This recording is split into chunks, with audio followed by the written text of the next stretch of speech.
So প্রথম প্রশ্ন যেটা আপনি শুরু করলেন, আমি আসলে পালাইনি। আমি দেশের বাইরে এসেছি 2022 তে, 2022 এ। হুম। সো একটা পরিস্থিতির প্রেক্ষাপটে আমাকে দেশের বাইরে আসতে হয় তখন। সো এই মামলা মোকদ্দমা তো হয়েছে মাত্র কিছুদিন আগে। তো এটাকে আসলে এখন হ্যাঁ, আইনি ভাষায় কোর্টের ভাষায় এটাকে পলাতক বলা হয়।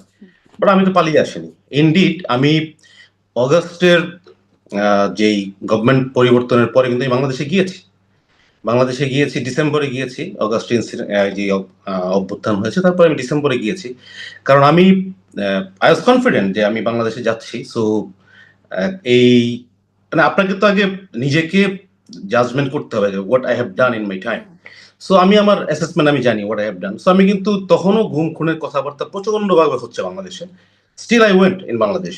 আমি তার ৩ মানে থেকে ৪ 24শে ডিসেম্বরে আপনি দেশে গেছেন। আমি 24শে ডিসেম্বর দেশে আপনাকে গিয়েছি। কোনো কিছু ফেস করতে হয় নাই দেশে কি? No, no, no, no, no. আচ্ছা, সেনা সো আমি কর্মকর্তাদের দেশেই সাথে যোগাযোগ হয়েছে তখনও?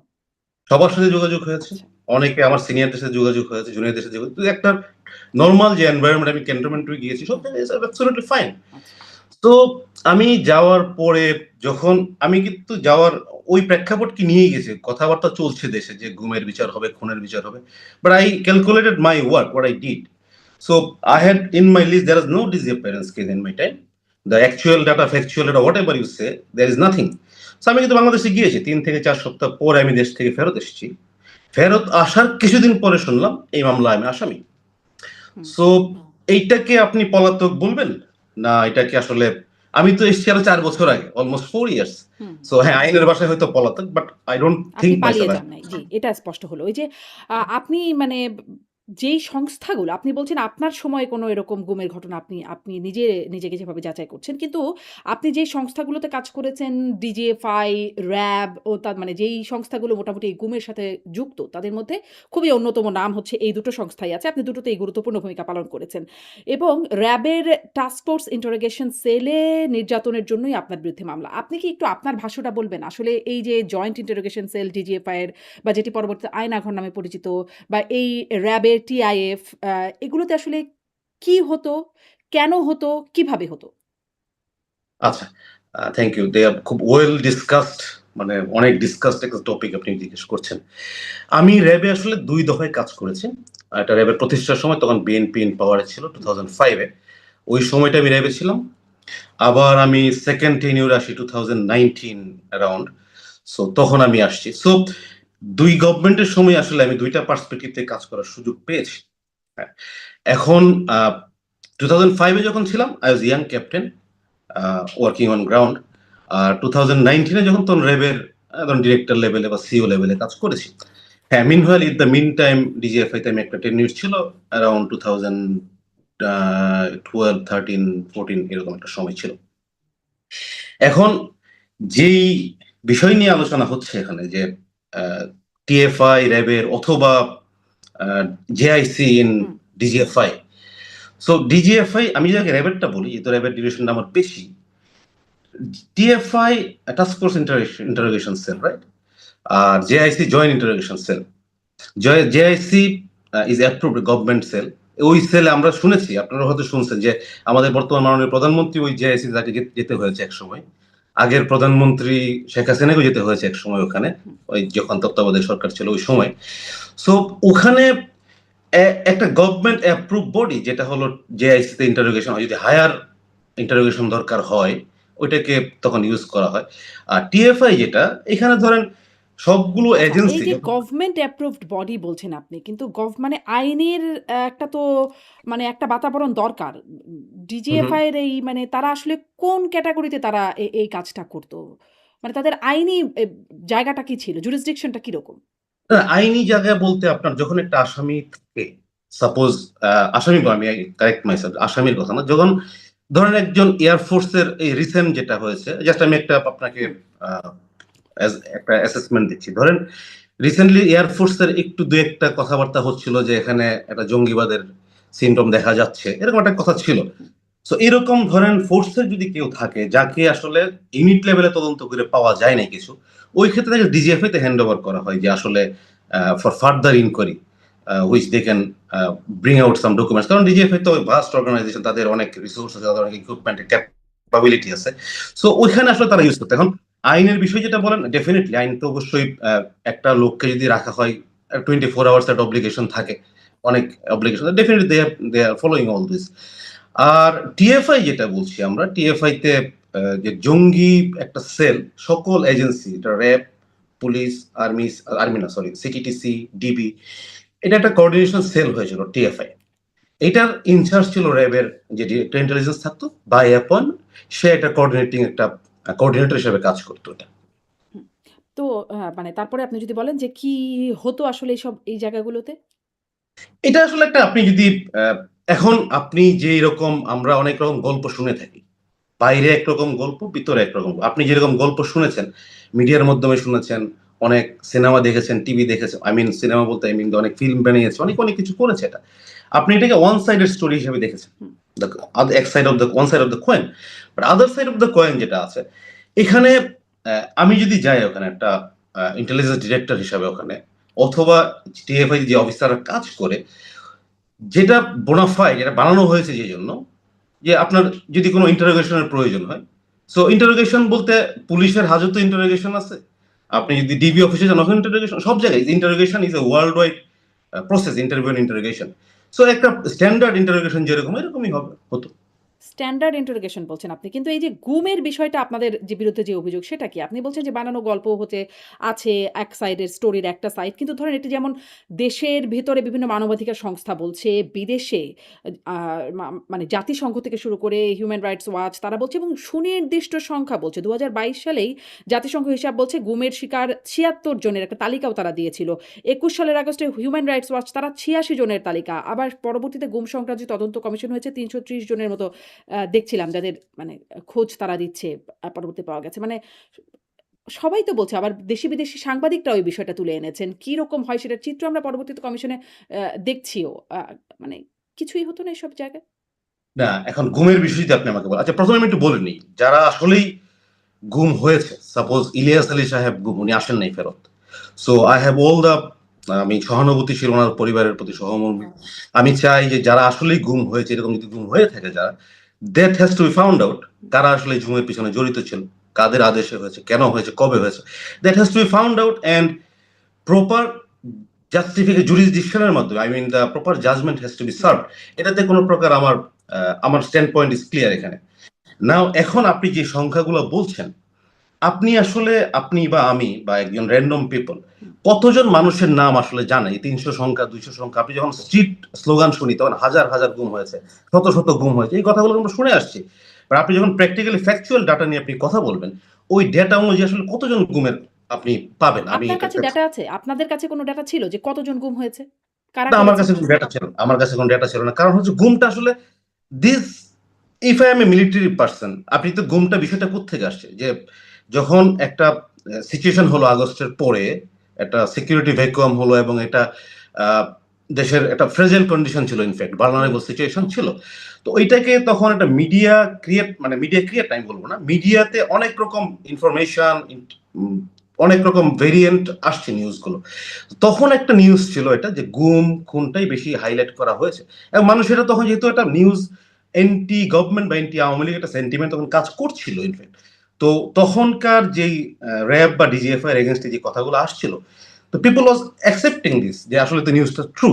হুম, এখন গুম, আমি যদি মিলিটারি অফিসার হই, আমি যদি আর্মি কর্নেল মেজর হই, I am not obliged to Awami League or BNP, right? Hmm, নিশ্চয়ই। I should not be obliged. I am not obliged. I was not obliged. So, whom I was obliged? I was obliged to my authority.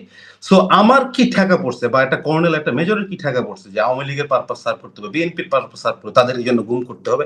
I don't know, I have not done any গুম। So, আমি sure, আমি যদি further আপনাকে connect করি, এখন যে অফিসারগুলো, যেটা আপনি বললেন যে 15 জন অফিসারের মামলা হয়েছে, আমি যেরকম আসছি দেশ থেকে, আসার পরে আমাকে, I was bold enough to go in my country, আমি আসছি দেশ থেকে, ফেরত আসছি এখানে। আসার পরে যখন আমাকে জানানো হলো মামলা হয়েছে, গুম কমিশন থেকে আমি চিঠি পেয়েছি, আমাকে আর্মি হেডকোয়ার্টার্স থেকে জানানো হলো। আর্মি হেডকোয়ার্টার্স থেকে বললো যে আমাকে মিসেস নাবিলা ইদ্রিস আমার সাথে কথা বলতে চান গুম কমিশন থেকে। তো I was very bold, I gave them number, আমার নাম্বার আমি দিয়ে দিলাম ওনাদেরকে, ওকে আমার সাথে কথা বলতে পারেন, দিস ফ্রি এন্ড ফেয়ার। আমার সাথে প্রায় 2.5 আওয়ার কনভারসেশন আমার সাথে হয়েছে। হুম, তো নাবিলা ইদ্রিস, আমি প্রথম কথা ওনাকে যেটা বলেছি, মানে এটা রেকর্ডেড না, বাট কথা তো হয়েছে আমার সাথে ওনার, যে আমার টাইম ফ্রেমে যদি অ্যাকচুয়াল ডেটা যদি আপনি দেখেন, there is no deep disappearance case, there is no গুম ইস্যু। তো উনি আমাকে বললেন, আই রিপিট, উনি আমাকে বললেন, হ্যাঁ আপনার সময় নাই, বাট আপনার আগে তো হয়েছে। তাই আমি বললাম আমার আগে হয়েছে, তো why I am responsible for this. এবং সেম আপনি বলছেন 2016 এর মামলা, ব্যারিস্টার আরমান সাহেবের যে মামলাটা আসছে র্যাবের ব্যাপারে, তো ব্যারিস্টার আরমান সাহেবের 2016, আপনি বলছেন 2000, মানে আপনি বলতে I mean that Nabila Idris. 2016 এর মামলা। তো 16 আই ওয়াজ নট দেয়ার। 16 আপনি বের করেন হু ডিড দ্যাট, কার অর্ডারে হয়েছে, কে করেছে, বের করেন, find out who was the DG, so make him accountable. Why you are bringing to 2020 2021 যারা জানি না জিনিস, এখন কেউ যদি গুম করেও থাকে, সে কি আমাকে হ্যান্ড ওভার করে দিয়ে গেছে যে ভাই আমি এটা গুম করলাম, তোমাকে আমি এটা দিয়ে গেলাম? Does it work like this? তো কিন্তু কিভাবে কাজ করে সেটাও তো আপনার কাছে জানতে চাই। কারণ গুম কমিশন বলছে যে সবগুলো সংস্থাই কম বেশি এর মধ্যে জড়িত ছিল এবং এমনটা হতো যে একটা সংস্থা গুমটা করতো আরেকটা সংস্থার কাছে ডেলিভার করতো। তারা তাদেরকে আইদার গ্রেপ্তার দেখাতো অথবা তাদেরকে হত্যা করতো। মানে এইরকম একটা বিষয়ের মধ্যে এরকম একটা কিছু হতো। আ কি হতো? নাকি আসলে আপনি বলছেন আপনার কাছে কে দিয়ে গেছে? মানে আপনি কিভাবে জানবেন আগে কি হয়েছে? এটা কি ওই জঙ্গিদের মতো স্লিপার সেল টাইপের ব্যাপার? যে আপনার আগের অফিসার কি করেছে আপনি সেটা জানবেন না বা আপনার সাথের অন্য অফিসার কি করছে আপনি একদম জানেন না? Good point.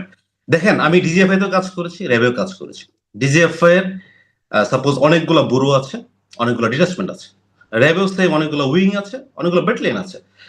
ডিজিএফআই তে আমার ফ্রেন্ড আমার পাশের ডেস্ক কি কাজ করছে I don't know. I have no scope to know. I had no scope. Absolutely no.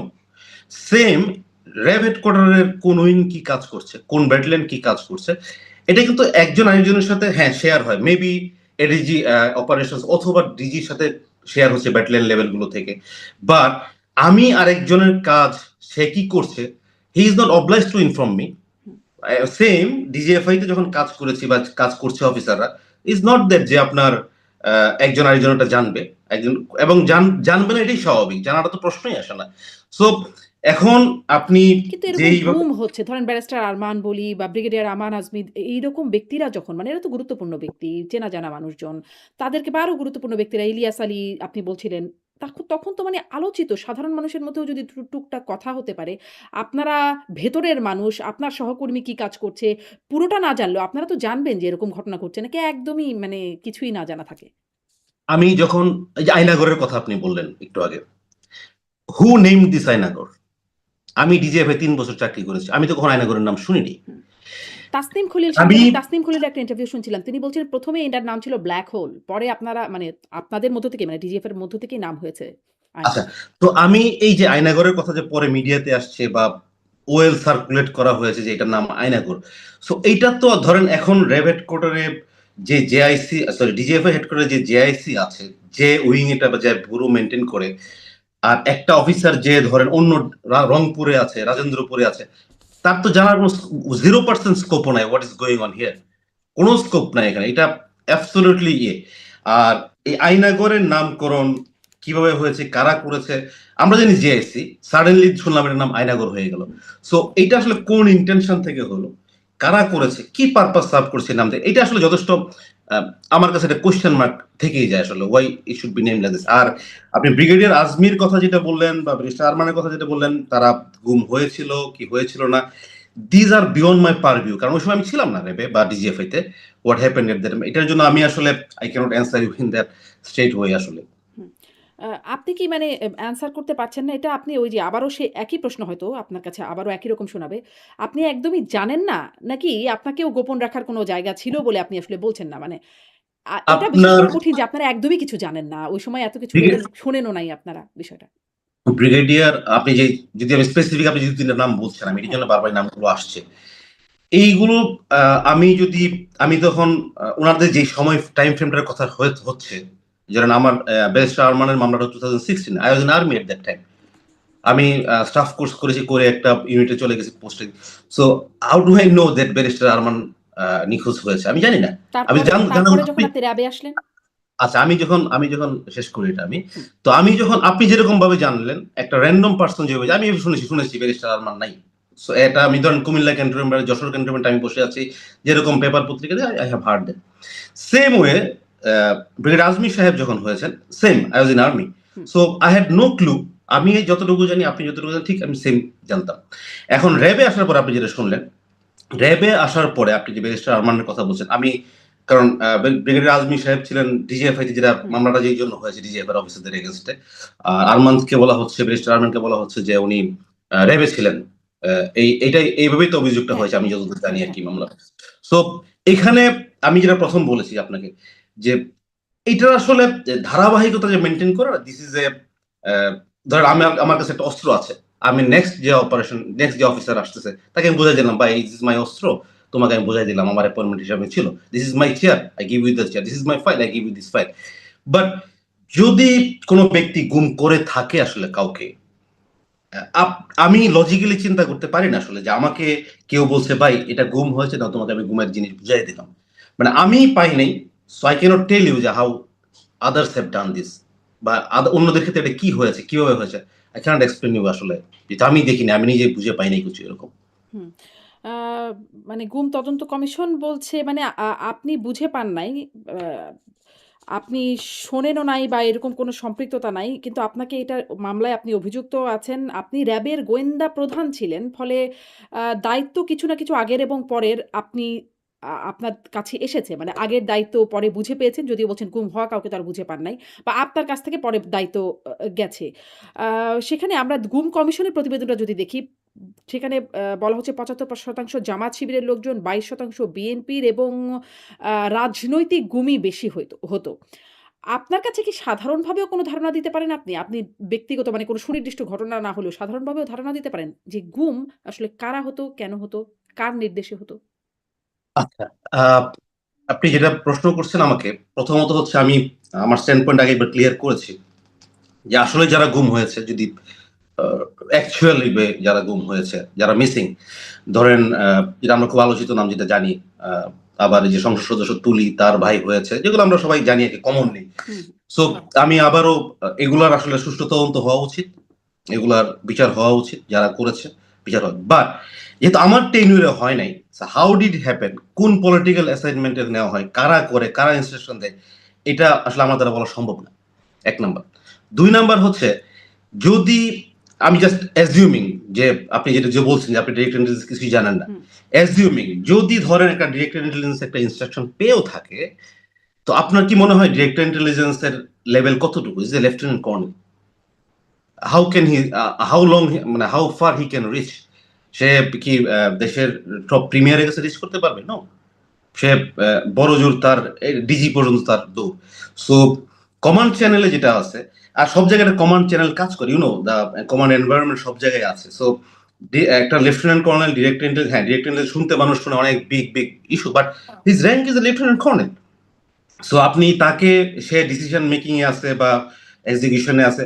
I don't think, আর আমি যদি, যেহেতু আমার সময় I had no experience of this, I cannot tell you যে from where the order use to come, কে order দিয়েছে, কেন করেছে, পলিটিক্যাল মামলা কেন হয়েছে।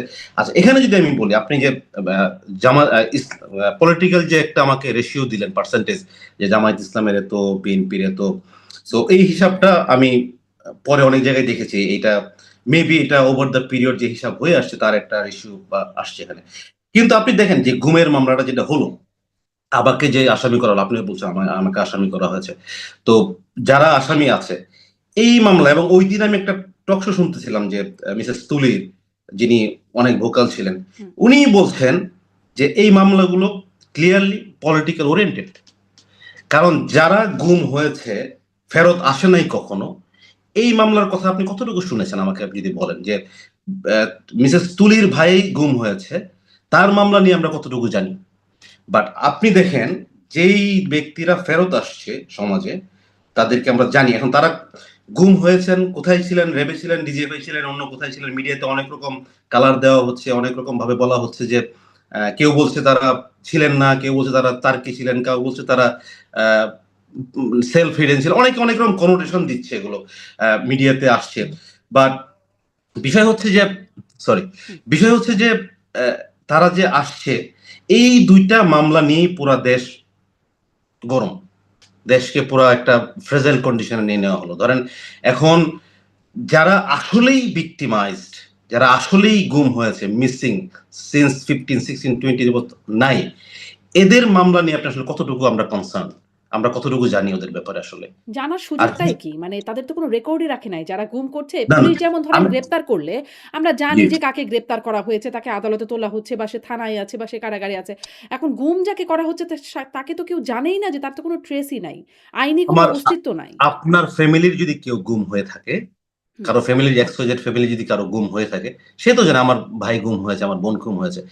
এদের যে মামলার বিষয়টা আছে গুম কমিশন ICT তে, এই মামলা নিয়ে কতটুকু আসলে ডিসকাশন হয়েছে? এখন ডিসকাশন ২ টা মামলা নিয়েই হচ্ছে। যেহেতু আপনি যেটা বলছেন যে পলিটিক্যাল রেশিও দিয়েছে, হুম, এবং আমি মিসেস তুলির সাথে একমত যে পলিটিক্যাল একটা কালার এখানে। আইসিটি কিভাবে ফর্ম হয়েছিল আপনি দেখেন এখানে। রিসেন্ট পাস্ট ডেজ ইন্টারিম এর সময় আইসিটির আ হেডস আপ হেডে কারা ছিল? কারা লিড দিয়েছে এটা? কোন পলিটিক্যাল পার্টির লোকজনের অ্যালাইনমেন্ট ওখানে ছিল? এটা open secret, nothing to disclose on. তো ওখান থেকে যে আইসিটিতে মামলাটা হয়েছে, ২ টা মামলা নিয়ে এত হিউ অ্যান্ড ক্রাই হলো। ১৫ জন সামরিক অফিসারকে, এবং আপনি খেয়াল করে দেখেন ডিজিএফআই এর ডিজি, ডিজিএফআই এর ডিরেক্টর সিটিআইবি, র‍্যাবের এডিজি, র‍্যাবের ডিরেক্ট ইন্টেলিজেন্স, অল আর মিলিটারি অফিসার্স। আমরা গুমের অভিযোগ বলতেছি হচ্ছে পুলিশ করেছে, সিটিটিসি করেছে, র‍্যাব করেছে, ডিবি করেছে, এনএসআই করেছে, অনেকেই করেছে। বাট আপনি গিয়ে ঠেকলেন কোথায়? র‍্যাবের এবং ডিজিএফআই এই ২ টা ৪ টা অ্যাপয়েন্টমেন্টে। সো এই ৪ টা অ্যাপয়েন্টমেন্টে সব officer, lieutenant colonel, colonel, major general, brigadier general, এই তো? তো এখন এই যে ১৫ জন অফিসারকে আপনি ধরছেন বা আসামি করলেন, এদের কি আমিও সেম ফিল করি। আই হ্যাড নট, আমার সাথে কোনো কনভারসেশন ওনাদের হয় নাই যেহেতু ওরা হুম, ভিতরে আছে। হুম। সো ২০১৬ এর পর থেকে তাদের ধরছেন। তো তাদের আ স্ট্যান্ডিং শুড আমি মনে হয় একই হবে। কারণ এই লোক তো দেখি নাই হোয়ার ওয়াজ ব্যারিস্টার আরমান? ওয়ার ওয়াজ হি? আমি যেহেতু দেখি না, সে দেখার কোনো স্কোপ ছিল কিন্তু কিনা আমি আপনাদের জানি না। যারা ফেলো, মানে যারা আপনাদের সাথে মানে চাকরি করেছেন, আপনাদের সহকর্মী, সেনাবাহিনী, তারাও বলছেন না সহায়তা করার কথা। মানে তারা তো কেউ সেনাবাহিনীর পক্ষ থেকে বলছেন না যে এই ঘটনাগুলো ঘটে নাই। আ এরকম তো কোনো বার্তা তাদের কাছ থেকে আসে নাই। মানে সেনাবাহিনী একটা বাহিনীর ভেতরে কেউই কিছু জানে না। কিন্তু এই মানুষগুলো গুম হলো। এটা তো একটা অবাস্তব ব্যাপার, এবং তারা এখন সহায়তা করবার কথা বলছে। অস্বীকার করছে না কেউ। র‍্যাবের পক্ষ আচ্ছা, থেকেও এখন বলা হচ্ছে যে আমরা ভবিষ্যতে আর কখনো গুম বা খুনের কাজে জড়িত হব না। মানে অতীতে হয়েছে, আমরা ভবিষ্যতে আর হব না। তো হচ্ছে তো, আপনাদের সহকর্মীরা তো এরকমই বলছেন। Okay fine. আমি ওই পয়েন্টে যাই। তাহলে find out the root, find out the cause, find out the time. Actual যারা গুম হয়েছে, কাদের দ্বারা গুম হয়েছে, কে করেছে, find out. There is option to find out. আপনি ফাইন্ড আউট করে ওদের পানিশমেন্ট দেন। বাট আপনি গণহারে বাই অ্যাপয়েন্টমেন্ট ধরে টপ টু বটম সকল র‍্যাংকের লোকজনকে পানিশমেন্ট দিবেন। এটা আসলে জাস্টিসের আওতায় পড়ে কিনা আই এম নট সিউর। আচ্ছা, আরেকটা এখন বিষয় হচ্ছে, আপনারা তো ধরেন এই আপনি তো গুরুত্বপূর্ণ পদে থেকে বলেন আপনি কিছুই জানেন না। তাহলে তো মানে খুঁজে বের করাও কঠিন, তাই না? যে আ তাই না? খুঁজে বের করা কঠিন না? না, আমি আমি আমি জানি না বলতে আমি বলছি না যে দেশ থেকে গুম হয় নাই। হুম, হুম, হুম। আমি আপনাকে বলছি আবারও যে যারা গুম হয়েছে প্রকৃতপক্ষে ফাইন্ড আউট দেন। এটা ফাইন্ড আউট করা কোনো কঠিন বিষয় না। আপনার ফ্যামিলি যদি মিসিং হয়ে থাকে, আপনি কমপ্লেইন করলে ফাইন্ড আউট হইতেই পারে। বাট আপনি যেটা বলছেন যে আপনার ফেলো যারা আছে তারা কি হুম, বলছে আপনাকে এখন কি এভিডেন্স দেওয়ার চেষ্টা করছে বা কিছু একটা। এখানে আমি একটা কথা বলি। আপনি যেই আ ইন্টারভিউ নিচ্ছেন, ধরেন গুম কমিশন ইন্টারভিউ নিয়েছে, হুম, ওই হুম, আইসিটি ইন্টারভিউ নিচ্ছে। এটা গুটি কয়েক লোকের ইন্টারভিউ নিচ্ছে, তাই? এখন আপনি যদি ওভার দ্য পিরিয়ড 2016 থেকে 2022 পর্যন্ত, 24 পর্যন্ত আসেন, hundreds thousands of people serve there. Troops বলেন, সৈনিক বলেন, অফিসার বলেন। আপনি কি ওদের সাথে সবার সাথে কথা বলছেন? আপনি যদি কথা বলেন, হুম। কেউ কি আপনাকে বলেছে, বা আপনি বলতে আমি মিন করেছি ওই সংস্থাকে, তদন্ত কমিশন, হ্যাঁ। যে কেউ কি বলেছে যে অমুক স্যার আমাকে ইনস্ট্রাকশন দিয়েছে এটা করো, বা অমুক স্যার বলেছে আমাকে এটা গুম করো? আমি সিউর আপনি যদি ওই কয়েনের ওই সাইডটাও দেখেন, 99% ট্রুপস অর অফিসার হুম, যে ফ্যাক্টটাই বলে, কি ফ্যাক্ট বলবে? এগুলোকে আসলে রিটেন কোনো ইনস্ট্রাকশন নাই যদিও। হুম, হুম, কিন্তু তারা কি ইনস্ট্রাকশন পেয়েছে কারো কাছ থেকে? হুম। তো যদি অনেকেই কিন্তু নাম 99% প্রকাশ না করে র‍্যাবের কর্মকর্তাদের মধ্যে থেকে কেউ বলেছেন যে তিনি নিজেই ওই জায়গায় ছেড়ে রেখে এসছেন। এরকম তাদের ইন্টারভিউ আসছে। এখন ধরেন নাম তো প্রকাশ করতে সবাই খুব স্বাচ্ছন্দ্যে নাম প্রকাশ করে দেবেন যে হ্যাঁ, আমি গুম করেছিলাম ওই সময়, বা আমি দেখেছিলাম এই স্যার ছিল বা এই সৈনিক ছিল। এই বিষয়টাও তো এত মানে তাদের জন্য স্বাচ্ছন্দ্যের হবে না। কিন্তু কেউ যে বলে নাই বিষয়টা তা কিন্তু না। অনেকেই এমন ইন্টারভিউ দিয়ে বলেছেন। আপনাদের অধীনস্থ বা উচ্চপদস্থ। না, অধীনস্থ যদি বলে পার্সেন্টেজ কতটুকু হবে? আমি যদি র‍্যান্ডম ধরেন আমি স্যাম্পল ৫,০০০ থেকে ইন্টারভিউ নিলাম। I don't think this percentage should cross more than 1%. So আপনি যদি 1% বলে আমি খুন করেছি আমাকে স্যার বলেছে করতে, so that cannot stand with the 99% other. So এখানে যারা বলেছে তাদের টাইম ফ্রেম নিয়ে চিন্তা করতে হতো, when did they serve, when did they work. So যদি আসলে তখন গুম হয়ে থাকে, I repeat the same জিনিস আবারও আসছে, যারা আসলেই গুম হয়েছে, যারা আসলেই missing, that can be found out always. আচ্ছা, And সেটা আপনি বলছেন। justice আচ্ছা, can be এটা served. একটা যেমন এর বিষয়েও আপনার মতামত জানতে চাই। যেহেতু আপনি নিজে স্পষ্ট করবার চেষ্টা করছেন যে আপনার নিজস্ব কোনো সংশ্লিষ্টতা নেই বা সেরকম তথ্য আপনি জানতে পারেন নাই। আ কিন্তু এরকমও আমরা দেখেছি মানে আরো একটা পার্সপেক্টিভ বলছি। একটা তো বললাম যে রাজনৈতিক বিরোধী মত দেখে গুম করা। আরেকটা হচ্ছে টাকার জন্য গুম হতো। মানে র‍্যাব কর্মকর্তারা বলি, যেমন ধরেন নারায়ণগঞ্জের ৭ খুন। সেটা দেখা গেল সেটা টাকার বিনিময়ে যদি লাশগুলো সেভাবে ভেসে না উঠতো শীতলক্ষ্যা নদীতে তাহলে হয়তো জানাও যেত না। অনেক কিছু জানা যায়ও নাই। আমরা দেখেছি গুম কমিশনের রিপোর্টে আসছে যে বুড়িগঙ্গা, শীতলক্ষ্যা সেখানে লাশ কিভাবে ফেলা হতো। অনেকগুলো দেখা যেত না বাকিগুলো। তো মানে এই বিষয়গুলো আপনারা কি জানতেন যে টাকার জন্য আপনাদের ফোর্সের লোকজন গুম করছে বা মেরে ফেলছে মানুষজনকে? আ আপনি যেটা বললেন, এটা আমি রিসেন্টলি ১-১.৫ বছর আগে হবে আইসিটি যখন ইন্টারভিউর সময় পারফর্ম করা শুরু করলো, তখন ওখানকার চিফ প্রসিকিউটর যিনি ছিলেন, উনার কাছ থেকে অনেক বক্তব্য এরকম শুনি। ১০,০০০ টাকার বিনিময়ে অফিসাররা খুন করত। সো দিস আর মানে আপনি চিন্তা করেন একটা মেজর র‍্যাংকের অফিসার, আপনি বলছেন ১০,০০০ টাকার বিনিময়ে, ২০,০০০ টাকার বিনিময়ে, ৫০,০০০ টাকার বিনিময়ে একটা মানুষকে গুম করে আসছে। আমার মানে কারো যদি স্বাভাবিক সেন্স কাজ করে, এটাকে মেয়ার প্রপাগান্ডা ছাড়া আমার কাছে কিছু মনে হয় না। আমি এখানে র‍্যাবকে ডিফেন্ড করতে বসি নাই ইনডিড। মানে কেন? যেটা হয়েছে নারায়ণগঞ্জের ৭ খুন মামলা তো সেই নারায়ণগঞ্জ সময়ই হয়েছিল মানে। যে নারায়ণগঞ্জ ৭ খুন হয়েছে, যখন হয়েছে তখন তো I was in army. So hmm, ওটা কি প্রেক্ষাপটে যে কি টাকার বিনিময়ে হয়েছে না অন্য কোনো কনফ্লিক্ট ছিল, কি ছিল, এটা well known to people. There are a lot of connotation and information are involved here. So হ্যাঁ, sometimes আপনি টাকার বিনিময়ে অ্যাবসলিউটলি আপনি আমাকে টাকা দিবেন একজন মানুষকে গুম করে ফেলবো। I can't take this point really, কারণ এটা I cannot conceive this idea যে এরকম টাকার বিনিময়ে হতে পারে। পলিটিক্যাল হ্যাঁ, মাইট বি ২-১ টা হয়েছে। ২-১ টা বলতে অনেকগুলাই হয়তো হয়েছে যারা আপনারা বলছেন যে অ্যাকচুয়ালি ফেরত আসেনি। বাট টাকার বিনিময়ে ১০,০০০ টাকার বিনিময়ে, ১৫,০০০ টাকার বিনিময়ে, ৫০,০০০ টাকার বিনিময়ে I can't conceive this idea কেন really. হবে না? ধরেন পলিটিক্যাল কারণে যেই ব্যক্তি গুম করতে পারেন, খুনও করতে পারেন, যথাযথ আইনি প্রক্রিয়া না মেনেই, তাহলে হুম। টাকার বিনিময় করতে তার এত সমস্যা কি হবে? এটা তাহলে আ আপনাকে ওই সময় ফেরত যেতে হবে আসলে। এটার প্রশ্নের উত্তর আপনি যেটা বলছেন ইউ আর রাইট যে সাইকোলজিক্যাল যে একবার খুন করতে পারে, গুম করতে পারে, he can continue further. But এইটার আ আর পলিটিক্যাল আপনাকে ইন্টারেস্টে খুন করতে পারলে নিজের ইন্টারেস্টে পারবে না কেন? মানে তার হাতে অস্ত্র আছে, তাকে গোপন করার জায়গাও আছে। ফলে কেন পারবে না? না পলিটিক্যাল ইন্টারেস্টে আপনি যেটা বলছেন স্ট্রেট ওয়ে পলিটিক্যাল ইন্টারেস্ট আমি আসলে এভাবে বলতে রাজি না। এটা যদি আপনি পুরা ফোর্সকে আপনি এভাবে একটা ফোর্স র‍্যাব কে আপনি এই এই ক্যারেক্টারাইজড বা এটা আপনি সিম্বলাইজ পুরো এভাবে করতে ফোর্সকে না পারেন। নিশ্চয়ই। র‍্যাবে অনেক কর্মকর্তা-কর্মচারী আছেন। কিন্তু কর্মকর্তা এটা কিন্তু ফোর্স কেউ, কেউ এখন তো আপনি যদি ছিলেন। হ্যাঁ, কেউ থাকতে পারে। This exception is always there. So এটা আসলে আপনি এক্সেপশন কে আমরা জেনারালাইজ না করি। এক্সেপশন কে আপনারা ফাইন্ড আউট করেন। Who did this? When did this? Find out হ্যাঁ, অ্যান্ড ফাইন্ড দেন আউট করেই টেক তো দেম ধরেন টু এই যে জাস্টিস। ২৫ জন, মাত্র ২৫ জন। সেনাবাহিনী, র‍্যাবে বহু কর্মকর্তা মানে সৈনিক থেকে শুরু করে একদম মেজর জেনারেল পর্যন্ত কর্মকর্তা আছেন। তো মানে নাম তো আসছে মাত্র অল্প কয়জনের, গুটি না কয়েকজনের। ২৫ জন তো আপনি যদি টাইম ফ্রেমে চিন্তা করেন, একজন যখন অ্যাপয়েন্টমেন্টে যায়, হি সার্ভস ফর 2, 3, 4 ইয়ার্স। সো সংখ্যাটা তো কম। যদি ১ বছর করে হতো তাহলে তো ১০০ হয়ে যেত। হুম। যদি ১ বছর করে চাকরি করতো একজন ডিরেক্টর ইন্টেলিজেন্স বা একজন ডিজিডিজিএফ, একজন ডিজি ডাইরেক্টর সিটিআই অথবা এডিজি অপারেশনস ১ বছর করে চাকরি করলে তো আপনার ২০১৬ থেকে ২৫ পর্যন্ত সংখ্যা হয়ে যেত ১০০-১৫০। কিন্তু একটা সার্টেন পিরিয়ড চাকরি করে এইজন্য সংখ্যাটা অনেকটা কম মনে হচ্ছে আপনার কাছে। সো এই কম সংখ্যাটা কিন্তু সময় ফ্রেমের অনুযায়ী সংখ্যাটা একবারে কমও না। কিন্তু যেটা আপনারা যারা এই আপনি বলতে আই ডোন্ট মানে আপনাকেও বলছি না। যারা এটাকে চিন্তা করছে যে এই লোকগুলাই পারপাস সার্ভ করেছে, এই লোকগুলাই এই কাজে যারা জড়িত, এটা আসলে I strongly oppose on that. কারণ আপনি এই লোকগুলা আপনি আবারও বলি মামলার রেফারেন্সে যদি আপনি যান 2016 এর গুমের মামলা চলছে যেটাতে ১৫ জন অফিসার আসামি। সো 2016 এ আপনি কিন্তু বেইজে ফেরত যাচ্ছেন না। তখন কে ছিল, কারা ছিল? আপনি করছেন কি সাবসিকুয়েন্ট সকলকে আপনি একটা এলান করছেন। যে আসামি হয়েছে উনি তো এই কোর্টে মামলা সাক্ষী এখনো দিয়েছেন। বিচারাধীন। হয়তো এর মধ্যে দিয়ে অনেকেই নির্দোষ প্রমাণিত হবেন, হয়তো আরো অনেক দোষী যোগ হবেন। কিন্তু আপনি যোগ যেহেতু হবে। নিজের সংশ্লিষ্টতা কোনোভাবেই খুঁজে পান না, আপনি কি এই মামলার বিচার মোকাবেলা করবেন? না আমি আপনাকে বলি, আমি শেষ করে আপনার পয়েন্টে আসবো। ধরেন এখানে যদি আমি ৩ টা অ্যাসপেক্টে বলি, আমার ব্যাপারে কথা বললাম।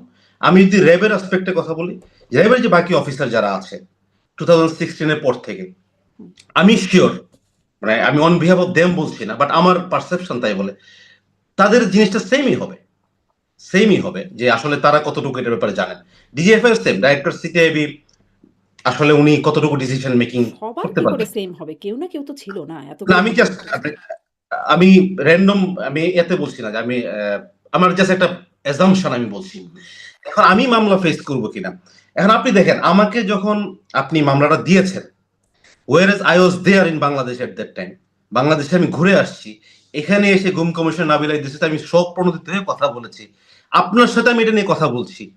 সো নোবডি কেম আউট যে এটা আমার তাহলে এতখানে হাইড এন্ড সিকে থাকার কথা। Why I am not hiding. আমি সোশ্যাল মিডিয়াতে আমি কথাবার্তা বলি।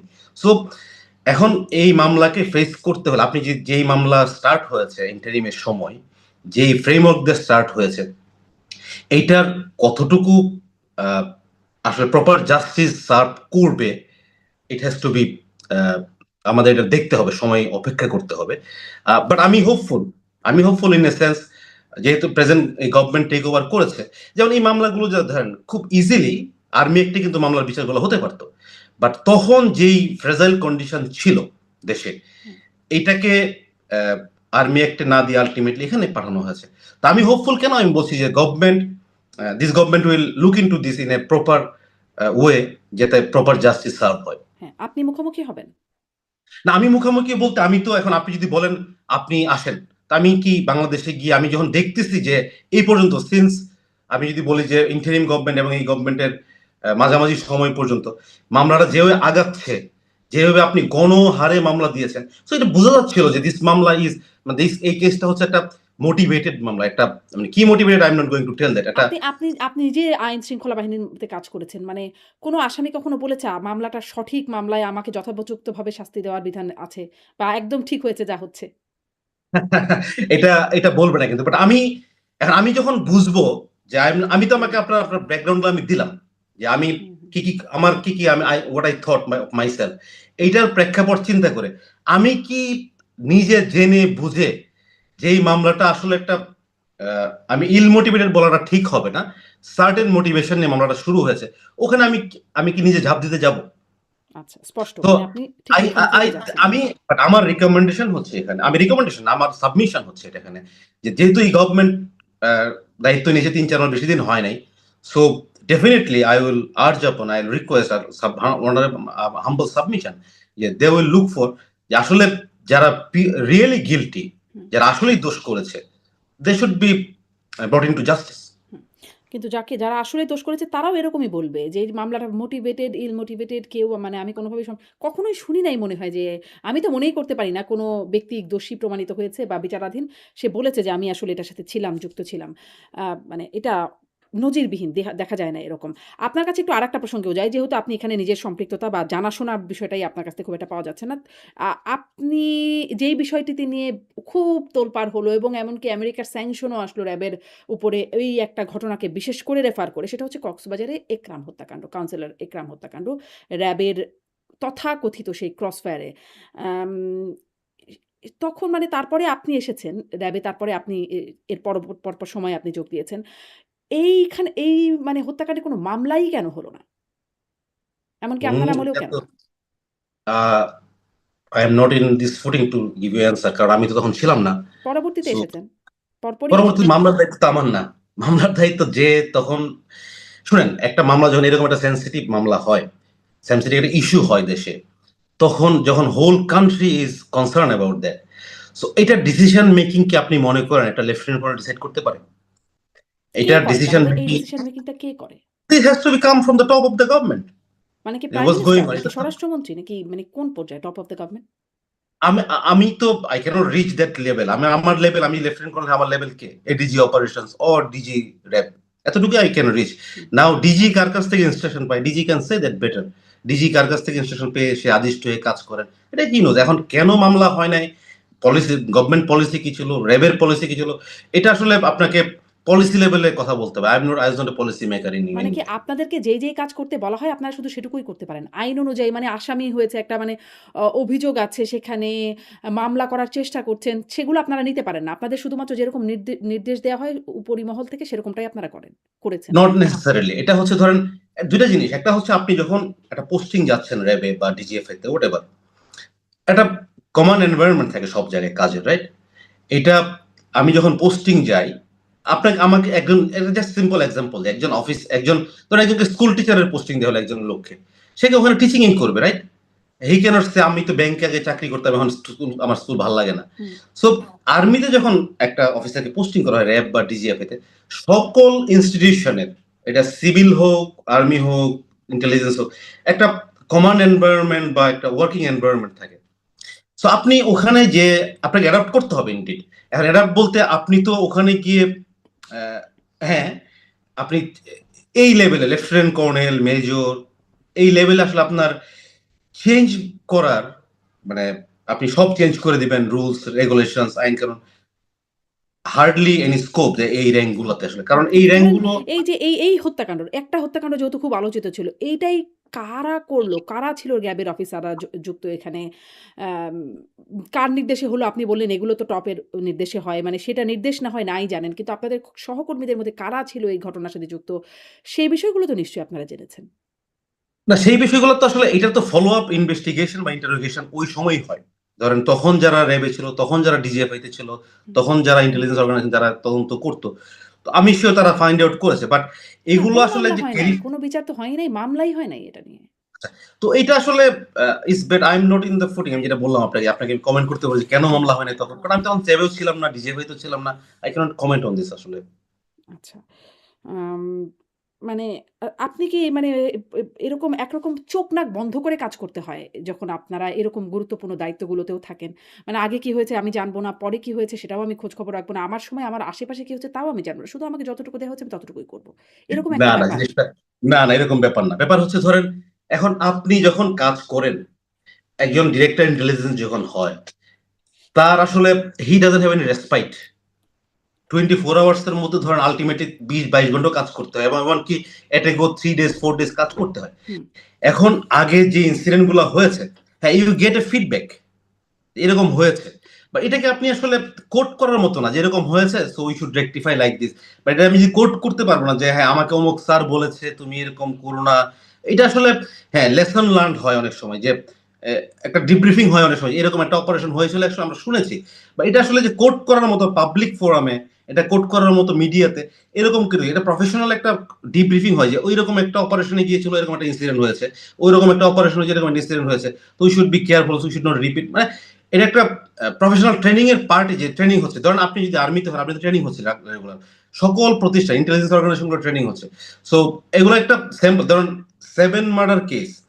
সো 7 মার্ডার কেস যেটা বলছেন নারায়ণগঞ্জের, এটা কিন্তু র‍্যাবে প্রতিবারই বলা হচ্ছে যে এরকম একটা ভয়াবহ ঘটনা র‍্যাব দ্বারা হয়েছে। RAB didn't deny. আমাদের সময় আমাদের যখন টেক ওভার দায়িত্ব নিই, র‍্যাবের ডিজি, এডিজি তারা আমাকে বলেছে এরকম একটা ইনসিডেন্ট কিন্তু হয়েছে যেটাতে র‍্যাবের নাম, শুধু র‍্যাব না, পুরা দেশের ইমেজ এটাতে ডিফেমড হয়েছে। So we should not do anything like that. এটা কিন্তু পার্ট অফ ইয়ে। হুম। এখন আচ্ছা, যেই এরকম কি কোনো প্রশিক্ষণ থাকতো? মানে এতভাবে কিভাবে লাশটা গোপন করতে হয়? এরকম কি কোথাও কোনো জায়গা থেকে কোনো প্রশিক্ষণের জায়গা ছিল র‍্যাব বা গোয়েন্দা সংস্থাগুলোর মধ্যে? কারণ এই যে ধরেন র‍্যাবের ৭ খুনের কথা বললেন। যদি ভেসে না উঠতো আমরা হয়তো জানতামও না এরকম হত্যাকাণ্ডে র‍্যাব আসলে সংশ্লিষ্ট। তো এভাবে কিভাবে লাশ গোপন করতে হয়? কোথাও থেকে কি কোনো প্রশিক্ষণের জায়গা ছিল? এরকম জানতেন? ইন্টারেস্টিং। ওয়ার্লড এর কোথাও আপনি জানেন, আমি জানার নাই আমার যে ওয়ার্লড এর কোথাও লাশ কিভাবে গুম করা হয়, কিভাবে গোপন করা হয়, এরকম কোন ট্রেনিং সেন্টার আছে কিনা? I have no clue. আর র‍্যাবে uh this is an weird thinking আসলে যে এটা মিডিয়াতে অনেক রকম আসে। অনেকে এটাকে মানে অনেকে অনেক কিছু বলার চেষ্টা করে। বাট বাট যদি আমি আবার সে আগের পয়েন্টে যেতে হবে। যারা প্র্যাকটিক্যালি যারা আসলে কেউ যদি গুম হয়ে থাকে, কেউ যদি গুম করেছে, they could tell you better যে আসলে তারা কিভাবে করেছে। তারা তো আসলে বলবে না, যারা কেউই বলে নাই যে আমি গুম করেছি। আজ পর্যন্ত কেউ বলে নাই। অনেকে বলেছেন আমি গুম হয়েছি, কিন্তু আমি গুম করেছি বা আমি জানি এরকম এখনো পর্যন্ত কেউ কারো কাছ থেকে শুনি নাই। But there is ways and option তো আছে, আপনার যদি হুম। প্রপার ইনভেস্টিগেশন প্রপার জি, ফলে হয়। মানে সেটা নিশ্চয়ই আইন শৃঙ্খলা বাহিনী করবে। আপনাদের সাথে কথা বলে জানবার চেষ্টা করছি। কিন্তু আপনারাও আসলে কিছুই জানেন না। ফলে খুব বেশি জানবার সুযোগ নাই। এখন ধরেন আপনি বলছিলেন যে আপনি আসলে এই মুহূর্তে বিচারের মুখোমুখি হবার কথা ভাবতে পারেন না। আ স না, ভাবতে পারি না কথাটা ঠিক না।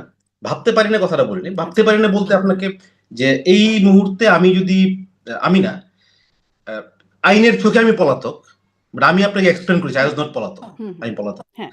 সো আমি সুষ্ঠু যদি বিচারের যে মোটিভ ছিল, এটা যদি হতো যে যেটা হওয়ার কথা এক্সপেক্টেড, এটা আর্মি একটা বিচার শুরু হওয়ার কথা ছিল। মানে as per army rules and regulation যা বলে আর্মি অফিসারদের যে ক্ষেত্রে, হ্যাঁ যদি কেউ দোষী সাব্যস্ত দেন তাকে সিভিল কোর্টে বা প্রেরণ কিন্তু করবে। সিভিলিয়ানদের তখন হত্যাকাণ্ড সেটা তো সিভিলিয়ান কোর্টে হতেই পারে। সিভিলিয়ান করার কথা ইট ইজ প্রমাণ হতে হয় নাই তো, হুম। Not proven. আপনি এজন্য তো যদি, বিচার চলবে, বিচার চলবে। আমি বলছি আপনাকে, যদি আপনি আর্মিতে কি হয়, একজন আর্মির একটা সদস্যের ব্যাপারে যদি একটা গুম, মানে ধরেন গুম তো না, গুমের টার্মিনোলজি তো আসতেই পড়ে, ধর মার্ডার কেস, রেপ কেস, এই জিনিসগুলো কয়েকটার বিচার সিভিল কোর্টে হয়। তো কিভাবে হয়, আর্মিতে যখন বিচারটা শুরু হয় তার নামে একটা কমপ্লেন আসলো একজন ব্যক্তির নামে, সো আর্মি ইনস্ট্যান্টলি একটা কোর্ট অফ ইনকোয়ারি ফর্ম করে ওখানে, ফর্ম করে সে যদি আর্মি ইনকোয়ারি বোর্ড যদি মোটামুটি নিশ্চিত যে হ্যাঁ মোটামুটি ভাবেই সে যেই সার্কামস্টেন্সিয়াল এভিডেন্স যেগুলো আছে তাকে প্রুভ করে যে হ্যাঁ he is involved in this hmm. Murder case or rape case or this this দুই তিনটা ক্লজ আছে, তখন তাকে কিন্তু চাকরিচ্যুত বরখাস্ত করে তাকে কিন্তু সিভিল কোর্টে প্রেরণ করে। সো আপনি এই ক্ষেত্রে তো এটার ব্যত্যয় হওয়ার কারণটা এটা ওয়েল না ধরেন যেই ব্যক্তি আন্ডারস্টুড। খুনের শিকার হয়েছে বা ধর্ষণের শিকার হয়েছে, সে যদি মামলা করে সে কি আর্মি মানে ওই কোর্টে গিয়ে করবে নাকি সিভিলিয়ান কোর্টে গিয়ে করবে? এইটা একটা তাকে কমপ্লেন করবে, ধরেন সিভিল কোর্ট থেকে এই মামলাটা আর্মিকে জানানো হলো যে তোমার সদস্যের ব্যাপারে এই মামলাটা হয়েছে, আর্মি কিন্তু ইনস্ট্যান্টলি কোর্টে পাঠায় না, তাকে একটা কুইক একটা কোর্ট অফ ইনকোয়ারি করে। Hmm. Once he find that is circumstantial evidence support করে যে সে খুন করেছে বা রেপ করেছে, তাই কিন্তু সিভিল কোর্টে পাঠায় ইনস্ট্যান্টলি শেষ। এটা they don't take too much time for this. Hmm. So এই মামলাটাও প্র্যাকটিক্যালি বা লজিক্যালি যদি আমি বলি, এটা কিন্তু তাই হওয়ার কথা ছিল যে আর্মি স্টার্ট করবে এবং আর্মিতে একটা বোর্ড হয়েছিল, আপনি যদি জানেন আর্মিতে একটা বোর্ড কিন্তু শুরু হয়েছিল কাজ। সো ওই বোর্ড যদি কাজ করে বলতো হ্যাঁ সার্কামস্টেন্সিয়াল এভিডেন্স প্রমাণ করে, তখন যদি আমাকে আর্মি বলতো যে you come back and face the interview, I would come love, আমি তো I could prove myself. So এখন যেখানে আমি প্রুভ যদি করতে না পারি, মানে আমি উল্টা আমি ভিকটিম হয়ে যাব, তো ওয়াই শুড আই আচ্ছা। Be victimise. এখন ধরেন এইরকমভাবে আ দুবাইতে র‍্যাবের সাবেক মহাপরিচালক এবং পরবর্তীতে পুলিশ প্রধানও হয়েছেন বেনজির আহমেদ, তিনি ইন্টারপোলের তৎপরতায় দুবাই পুলিশের দ্বারা গ্রেপ্তার হয়েছেন। মানে এরকম কোনো শঙ্কা করেন যে আসলে এরকম কিছুও হতে পারে? না, না, আমি আপনাকে আগে আ এটার মেরিটটা বুঝতে হবে। মেরিটটা ইন দ্যা সেন্স আপনার ইনভলভমেন্ট যদি প্রুভ না করতে পারেন আপনি, হুম। যে আমি আসলেই I have all the evidence what I have done, এবং যারা আইন শৃঙ্খলা বাহিনী, যারা যারা ইনভেস্টিগেটিং অথরিটি, যারা গুম commission, they have the factual data যে আমার সময়কার সময় কোনো প্রকার ডিসঅ্যাপিয়ারেন্স নাই। সো মানে I don't fear of this যে আমাকে কেউ এটার জন্য পার্সু করতে পারে। কারণ I'm a in this aspect I'm a clean case in this aspect. মানে আপনি মনে করছেন। কিন্তু যারা তদন্ত করছে তারা যে মনে করছে তার নিশ্চয়তা কি? তারাও মনে করবে। কারণ they have the factual data হুম। যে আচ্ছা। আমার সময় যদি না হয়ে থাকে, তো they have to understand this যে এটা আসলে তারা মনে করবে। জঙ্গি দমনে একটু এই প্রসঙ্গে যাই এবার। জঙ্গি দমনে র‍্যাবের খুব গুরুত্বপূর্ণ ভূমিকা ছিল, তৎপরতা ছিল, আমরা জানতাম সেটা। এবং সেই সাথে আবার একটা বিষয় যেটি আসলে পরবর্তীতে ৫ই আগস্টের পরবর্তীতে একটা ফোনালাপ তৎকালীন প্রধানমন্ত্রী এবং হাসানুল হক ইনু সাহেবের একটা ফোনালাপ হয়েছে যে জঙ্গি কার্ড খেলে দেব। মানে জঙ্গি দমন যেমন একটা বিষয় আপনারা ছিলেন, আবার জঙ্গি কার্ডও খেলা হতো। আসলে আপনার পর্যালোচনা, আপনার অভিজ্ঞতা কি বলে যে জঙ্গি কার্ড খেলাটা কত পরিমাণে হতো আরকি? আচ্ছা, জঙ্গি নিয়ে আমি একটু যদি বলি, আমি ধরেন যখন ফার্স্ট টাইম র‍্যাবে ছিলাম 2005, that was the peak time of হুম, জঙ্গি, জেএমবির যেই হুম। সময়টা ছিল। আ তখন আমার আ কিছু এক্সপেরিয়েন্স আছে জঙ্গি সরাসরি ডিল করার, এবং শায়েখ আব্দুর রহমানকে তখন সিলেট ব্যাটালিয়ন থেকে ধরা হয়েছিল। I used to work in Sylhet battalion. আমার তাকে শোনার এক্সপেরিয়েন্স হয়েছিল। আমার কমান্ডিং অফিসার তাকে কথা বলছিলেন। I was listening to him. So এটা একটা এক্সপেরিয়েন্স আমার জন্য ডেফিনিটলি। আমি পরবর্তীতে বহু সুইসাইডাল স্কোয়াডের বোমবার সহ এদের সাথে আমার কথাবার্তা হয়েছে। ইন্টারোগেশন, ইনভেস্টিগেশন আমার কথাবার্তা হয়েছে। এটা হলো এক। আর পরবর্তীতে যখন আমি আসলাম র্যাবে 2019-20, সো দুইটা গভর্নমেন্টের সময় দুইটা অ্যাঙ্গেল থেকে আমাকে জঙ্গির অপারেশনের বিষয়টা আই হ্যাভ দ্যাট এক্সপোজ। এটা একটা, হ্যাভিং সেড দ্যাট, এটার সাথে সাথে আবার যদি আমি বলি আপনাকে যে র্যাব ওয়াজ দ্য প্রাইম রোলে ছিল, ডিজিএফআইও ছিল, এনএসআইও ছিল, সবাই ছিল, সিটিটিসি ছিল, সবাই ছিল। সো এইটা কিন্তু জঙ্গি যে দমনের যে কন্টেন্ট করতে পারে, জঙ্গি আপনি আসলে it is ideology, you can't destroy in a whole, right? তো এইটাকে কন্টেন্ট করা হলো ইম্পর্টেন্ট, এটাকে কন্ট্রোল করা হলো ইম্পর্টেন্ট। সার্টেন লেভেল পর্যন্ত কিন্তু জঙ্গি কন্ট্রোল র্যাব বা সকল আইন শৃঙ্খলা মিলে কিন্তু করেছে। এখন জঙ্গি কার্ডে যাওয়ার আগে আমি একটা কথা বলি আপনাকে, জঙ্গি যেটাকে আসলে অনেকে একটা কান্ট্রি, মুসলিম যে উইক কান্ট্রি গুলো আছে, উইক শাসনের, দুর্বল শাসনের মুসলিম কান্ট্রি যেগুলো আছে, ওখানে কিন্তু এই জঙ্গি নিয়ে বেশি নড়াচড়া হয়। আপনি মিডল ইস্টে খুব একটা দেখবেন না এগুলো নিয়ে কথাবার্তা, কারণ আমাদের দেশে যখন জঙ্গি নিয়ে কথাবার্তা হয়, দেশটাকে ভালনারেবল করা যায়, তখন কিন্তু কোনো না কোনো দেশ, আমি যে দেশের নাম নাও বলি, পশ্চিমা দেশের একটা এন্টি, যেটাকে বলে, যেটা হলো অ্যান্টি টেরোরিজম যে একটা কার্ড আছে, ওইটা আমি যদি উল্টা দিকে বলি, অ্যান্টি টেরোরিজম কার্ড প্লে করা তাদের সুযোগটা বেড়ে যায় এখানে। সো এইখানে যে র্যাব এবং ডিজিএফআই তাদের কন্টেন্ট করেছে, ওই ক্ষেত্রে অনেক স্কোপ ছিল তাদের জন্য, এবং তারা কিন্তু বিভিন্ন সময়ে র্যাব এবং ডিজিএফআই তে অ্যাপ্রোচ করেছে, they can interfere or intervene or they can cooperate in many aspect. তো র্যাব বা ডিজিএফআই তখন কিন্তু তারা রিপ্লাই করেছে যে we can well control in our country the internal affair, let us control this. So এই কারণে কিন্তু আমি যেটা মনে করি, এবং এটা ওয়েল নোটেড, যে অনেকেই জানে যে র্যাব বা ডিজিএফআই এর উপরে অনেক সময় ওই ইন্টেলিজেন্স, বাইরের ইন্টেলিজেন্স বা বাইরের এগুলোর একটু মনে হয় ডিসস্যাটিসফ্যাকশন কাজ করেছিল। এটা হলো এক সাইড। দুই হলো আপনি যেটা বলছেন যে জঙ্গি কার্ড, তৎকালীন প্রাইম মিনিস্টার হাসানুল খোরানি এই জঙ্গি কার্ডের বিষয়টা আসলে ওই তৎকালীন প্রাইম মিনিস্টারই বলতে পারবে জঙ্গি কার্ড দিয়ে উনি কি মিন করেছেন। বাট আপনি যদি জঙ্গি জিনিসটাকে স্বীকার না করেন যে জঙ্গি টেরোরিজম বাংলাদেশে ছিল না, তাহলে এত যে ইনসিডেন্ট ধরে সেই রমনা না, বটমূল থেকে ছিল শুরু তো করে বটেই, ছিল তো বটেই। আমরা বড় ঘটনা দেখেছি। কিন্তু প্রশ্ন হচ্ছে জি, এই যে জঙ্গি কার্ড মানে ছিল, এটা যেমন বাস্তবতা, আবার যাকে তাকে জঙ্গি নামে তাদেরকে ক্রস ফায়ার করে ফেলা যেত, বা তাদেরকে ধরে এনে প্রতিহিংসা বা রাজনৈতিক কোনো উদ্দেশ্য থাকলে সেগুলো বাস্তবায়ন করা, তো জঙ্গি নাম দিয়ে দিলে সেটাকেই আসলে জঙ্গি কার্ড বলে বলা হচ্ছে বলে বোঝা যায়। তো সেরকমটা কেমন হতো বা কতটা হতো তার সে বিষয়ে আপনার জানাশোনা কি? এখানে আমি একটু বলি আপনাকে, একটা জঙ্গি, যখন আমরা যাকে জঙ্গি বলছি, হ্যাঁ, তার কয়েকটা লেভেল অর ফেজ আছে, ঠিক আছে? ধরেন সে প্রথম তো একটা ছেলে জঙ্গি হয়ে যায় না, বা একটা মেয়ে জঙ্গি হয়ে যায় না। Maybe he starts with the first phase is sympathiser, যদি আমরা বলি থিওরিটিক্যালি বলি sympathiser, then he is a supporter, then he is an activist, then he is a leader, এরকম ফেজ বাই ফেজ আছে। এখন অনেক সময় র্যাব বা ডিজিএফআই বা ইন্টেলিজেন্স অর্গানাইজেশন বা পুলিশ, সিটিটিসি যারাই কাজ করেছেন, এখানে অফিসারদের একটা অ্যাসেসমেন্টের বিষয় থাকে। ধরেন অনেক সময় হয় কি, আমি যখন ধরেন র্যাব সিরাজগঞ্জে আমি কাজ করেছি, সিরাজগঞ্জ র্যাবে ছিলাম আমি। সো অনেক সময় আমি যদি দেখি যে একটা অ্যাসেসমেন্ট আমি করতে পারি যে এই ছেলেটা বা এই মেয়েটা maybe he is a sympathiser, সে অনলাইনে দেখেছে, টেলিগ্রাম একটা চ্যানেলে যোগ হয়েছে, সে পেপার পত্রিকা ওদের কিছু বইপত্র দেখেছে। সো ওকে যদি আমি একটা প্রপার মোটিভেশন দিই, আমার আই ক্যান স্টিল রিমেম্বার গাজীপুরে একটা ছেলে ছিল এরকম, সে আমার অফিসার নিয়ে আসছে, স্যার জঙ্গি, অনেক কিছু পেয়েছে, বই খাতা। আমি তাকে অনেক কথাবার্তা বলে ইনভেস্টিগেশন আমি দেখলাম আসলে সে জাস্ট একটা 11-এ পড়তো, মানে ইন্টারমিডিয়েট একটা ছেলে পড়তো। সে হয়তো টেলিগ্রাম চ্যানেলে গেছে, ইউটিউব কিছু দেখেছে, তার লাইক দিয়েছে। আমি তার টিচারকে ডাকলাম, তার প্যারেন্টসকে ডাকলাম, আই সেড এই হলো তার অবস্থা, আপনি তাকে টেক কেয়ার করতে হবে। তো ওই যে অ্যাসেসমেন্টের জায়গায় আমি তাকে কিন্তু ফ্যামিলির কাছে ফেরত দিয়ে দিলাম।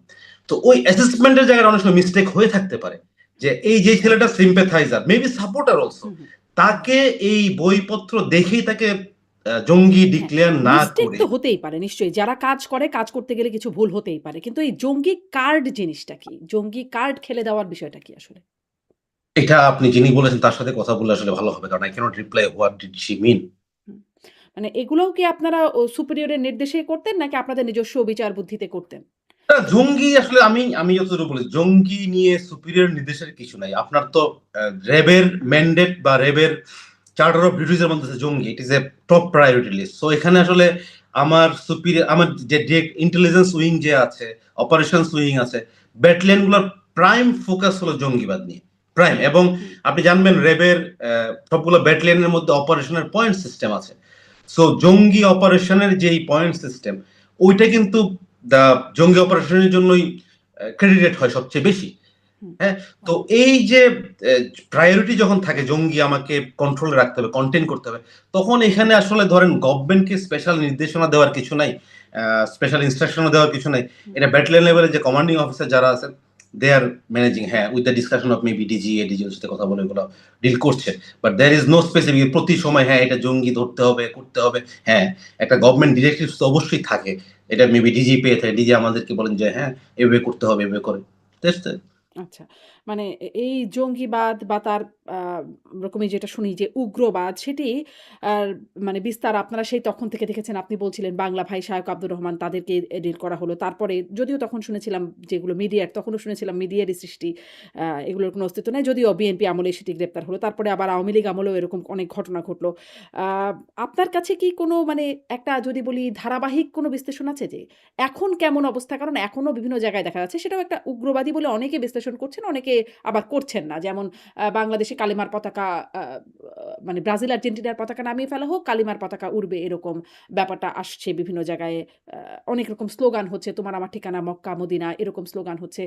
আ আপনার কাছে কি মনে হয় যে আসলে ধারাবাহিক অবস্থানটা আপনার কি কোনো বিশ্লেষণ আছে এখন কেমন? আমারটা হচ্ছে আমার পার্সোনাল অ্যানালাইসিস। ডেফিনিটলি কোন ইন্টেলিজেন্স বেসড না। রাইট? আমার আচ্ছা। পার্সোনাল, আমি যেটা কাজ করেছি এটা পার্সোনাল। প্রথমত হচ্ছে কালিমার বিষয় যেটা আছে, আসলে ধরেন আই এম এ মুসলিম, আপনিও মুসলিম, আমিও মুসলিম। সো আমার কালেমাকে আমরা ধারণ করি। নিশ্চয়ই। That is different. এখন এই যে কালেমার পতাকা, আপাত দৃষ্টিতে এটা কালেমার পতাকা মনে হলেও আমি এটাকে আসলে আ কালেমার পতাকার সিম্বল, যে কালেমা হিসাবেই তারা এটা ডিসপ্লে করছে। I don't think that way। আর আপনি বলতে পারেন কেন? এখন ধরেন যারা করছে এটা তারাও জানে কেন করছে। আপনি অলরেডি গত কয়েকদিনে মিডিয়াতে দেখেছেন, plus social media, social platform গুলো দেখেছেন কারা এই ভিডিওগুলো সার্কুলেট করছে, এটা প্রচার করছে, কারা এই ফ্ল্যাগ গুলো বানাচ্ছে, কারা বাজারজাত করছে। আপনি কিন্তু এটা কিন্তু open secret, there is nothing hide and seek. So এমন না যে তারা সোয়াবের কাজের জন্য এটা করতেছে, যে আমি পতাকা টানাই আমি সোয়াব পাবো, ব্রাজিল আর্জেন্টিনার পতাকা নামে আমি সোয়াব ইনকাম করবো। This is not that. এটা হচ্ছে, এবং তারা নোয়িংফুলি ওয়েল দিস পতাকা যে কালো সাদা, হোয়াইট ওভার ব্ল্যাক অথবা ব্ল্যাক ওভার হোয়াইট যে ফ্ল্যাগ গুলা বিভিন্ন ইন্টারন্যাশনাল টেরোরিস্ট অর্গানাইজেশনকে ডেপিক্ট করে, হুম, এটা তারাও জানে। আর আপনাদের যে আমি একটা কথা বলি, লাস্ট আওয়ামী লীগ গভর্নমেন্টের সময় ধরেন ইসলামিক যেসব দল আছে আমাদের, হেফাজতে ইসলাম বলেন, ইসলামী শাসনতন্ত্র আন্দোলন বলেন, এবং জামায়াত ইসলাম বলেন, হান্ড্রেডস অফ বিক্ষোভ করছে, মিছিল করেছে, মিটিং করেছে, স্লোগান, লট অফ আন্দোলন করেছে, তাই না? কোথাও কি দেখেছেন তারা এই কালেমার পতাকা ইউজ হুম, করেছে? হুম, দে হ্যাভ নেভার ইউজড, কারণ তারা জানে this is already earmark internationally, যে দিস ইজ নট দ্য, এটা আসলে একটা মেবি আল কায়দা, মেবি আইএসএস, মেবি আঞ্চলিক কোন জঙ্গি গোষ্ঠীর একটা সিম্বল এটা ক্যারি করে। সো তারা কিন্তু কখনো ইউজ করেনি। So, এখন যারা ইউজ করতেছে, দিস ইজ ডেফিনেটলি ইন্টেনশনাল। এবং এটার পিছনে যে আমি আবার যদি বলি, দেশকে যদি আপনি আহ, একটা ভালনারেবিলিটির দিকে আপনি নিতে চান, একটা ফ্রেজাইল কন্ডিশনে নিতে চান, কারা সবচেয়ে বেনিফিটেড হয়, কারা বেশি আহ, এটা থেকে গেইন করে, এটা আসলে খুব বেশি ইন্টেলেকচুয়াল হওয়ার দরকার নেই। এটা আপনাকে, এটা আপনি ওপেন চিন্তা করলে বুঝতে পারেন। আর ওভার দ্য পিরিয়ড যেই জঙ্গিবাদ ছিল, এটা আমাদেরকে আসলে we have to call a spade, right? যে জঙ্গিবাদ আছে। এখন আপনি বলছেন যে তখনও যে বাংলা ভাই শাহেখ আব্দুল বলা হয়েছিল না এগুলো মিডিয়ার তৈরি, আলটিমেটলি কিন্তু at the end of the day BNP সরকারের সময় কিন্তু এটা কন্ট্রোল হয়েছে, হুম, হুম। এটাকে অ্যারেস্ট করা হয়েছে। সো মেবি তখন এটাকে বলা হয়েছে, বাট আফটারওয়ার্ডস কিন্তু এটা পানিশমেন্টের আওতায় এসছে। সো ওই ধারাবাহিকতা কিন্তু এই পর্যন্ত আসছে। এখন যেই 5ই আগস্টের আন্দোলনের পরে একটা কিন্তু একটা আপনার ধরেন একটা সিকিউরিটি ভ্যাকুয়াম কিন্তু দেশে ক্রিয়েট হয়েছে। আপনাকে এটা হয়েছিল ইন্টারিম গভর্নমেন্টের সময়। হ্যাঁ। এবং ওই সময়টা আপনি দেখবেন আহ, সকল জঙ্গিবাদের জঙ্গিবাদের সাথে যারা জড়িত ছিল, এবং কি কনভিক্টেড আসামি সহ কিন্তু বের হয়ে গেছে। হুম, শত শত অস্ত্র কিন্তু লুট হয়েছে। সো এবং আরো ইন্টারেস্টিংলি বলি, এই যে জঙ্গি যারা আমরা বলছি কনভিক্টেড জঙ্গিরাও কিন্তু এখন গিয়ে এই যে আইসি, এটা আইসিটি দিকে সাক্ষ্য দিচ্ছে এই অফিসারদের বিরুদ্ধে যে তারাও মিসিং ছিল। সো এটা আলাদা কথায় চলে গেলাম, বাট তারপরেও সো এই যে ওভারঅল গ্যামাট আপনাকে সবগুলো আসলে ডটগুলো কানেক্ট করতে হবে তো যে এখন আপনাদের যারা সহকর্মী আছেন, বাহিনীগুলোর ভূমিকা যদি আমি বলি, আপনার কাছে কেমন মনে হচ্ছে যে তারাও তো এই আ পরিস্থিতি আরো বেশি করে বিশ্লেষণ করছেন বা ফেস করছেন। আপনার কাছে কি মনে হয় তাদের ভূমিকা কেমন? নাকি তারাও আহ, আসলে নির্দেশনা পাচ্ছেন না বলে করছেন না বা পাচ্ছেন বলে করছেন এরকম কিছু? বর্তমানে যে কন্ট্রোলের ব্যাপারে হ্যাঁ, হ্যাঁ। আপনি যেটা বলছেন, হ্যাঁ, হ্যাঁ। কন্টেন্ট বা একদম। কন্ট্রোলের ব্যাপারে, তো এটা আসলে আহ, একটা টপ অবজেক্টিভ তো অবশ্যই গভর্নমেন্টের থাকে অলওয়েজ। যেটা আমি বললাম ওটাকে প্রথমেই বললাম যে হয়তো ডিজি কে কোনো একটা ইনস্ট্রাকশন দিয়ে যেটা ডাউন বিলোটা পাস হতে থাকে। সো প্রথম ধরনের একটা গ্লিমস দেখা গেল যখন পতাকা লাগাচ্ছে, এই হচ্ছে সেই হচ্ছে, একটা গ্লিমস হয়তো গভর্নমেন্ট ওয়েট এন্ড সি হয়তো করতে পারে যে let's wait and see what's going on. এখন এটাকে যদি আমি যদি বলি যে প্রথমেই আহ, সমলে প্রথমেই আমি ঝাঁপাইয়ে পড়লাম, এটার জন্য একটা টাইম ফ্রেম দরকার হয়, ইন্টেলিজেন্স অ্যানালাইসিস দরকার হয়, র্যাব ডিজিএফ একটা কোঅর্ডিনেশন, আসলে সবার একটা ইন্টেলিজেন্স গুলো একটা কালেক্ট বা কোলেকশনের বিষয় আছে, দেন এটাকে আসলে এক্সিকিউশনে যায় সকল ইন্টেলিজেন্স এজেন্সি বা যারা অপারেশন করে তারা। তো এখন হয়তো তারা আমি যেটা ফিল করি আর কি, মেবি হুম। মেবি তারা এটাকে যে হয়তো একটু অ্যানালাইসিস করে দেখছে আসলে হোয়াটস গোয়িং অন। মানে এটার সাথে পর্যবেক্ষণের সাথে জায়গা আছে। আপনি আইট্রেট করতে চাই জি। যে আপনি যেহেতু বর্তমান প্রেক্ষাপটে কি দাঁড়িয়েছে আসলে। এখন ধরেন এই যে সিকিউরিটি যে ভ্যাকুয়াম আমি বললাম আপনাকে, এরপরে কিন্তু ধরেন র্যাব ডিজিএফআই যারাই কাজ করেছে জঙ্গিবাদ নিয়ে, এটা কিন্তু আপনাকে স্বীকার করতে সবাই স্বীকার করবে যে এরা কিন্তু ওয়েল কন্টেন করতে পেরেছিল, কন্ট্রোল করতে পেরেছিল, জঙ্গিবাদ অ্যাটলিস্ট মানুষ একটা রেসপাইটে ছিল। এই আগস্টের পরে র্যাব ডিজিএফআই কে কিন্তু নেমিং এবং শেমিং এর নাম দিয়ে ওদের বিলুপ্ত করা হবে, এই করা হবে, সেই করা হবে। আমি যেটা ফিল করি আহ, অনেকাংশেই তাদেরকে তাদের ইনিশিয়েটিভ বলেন, তাদের প্রফেশনাল পারফরমেন্স বলেন, কার্ভ করা হয়েছে।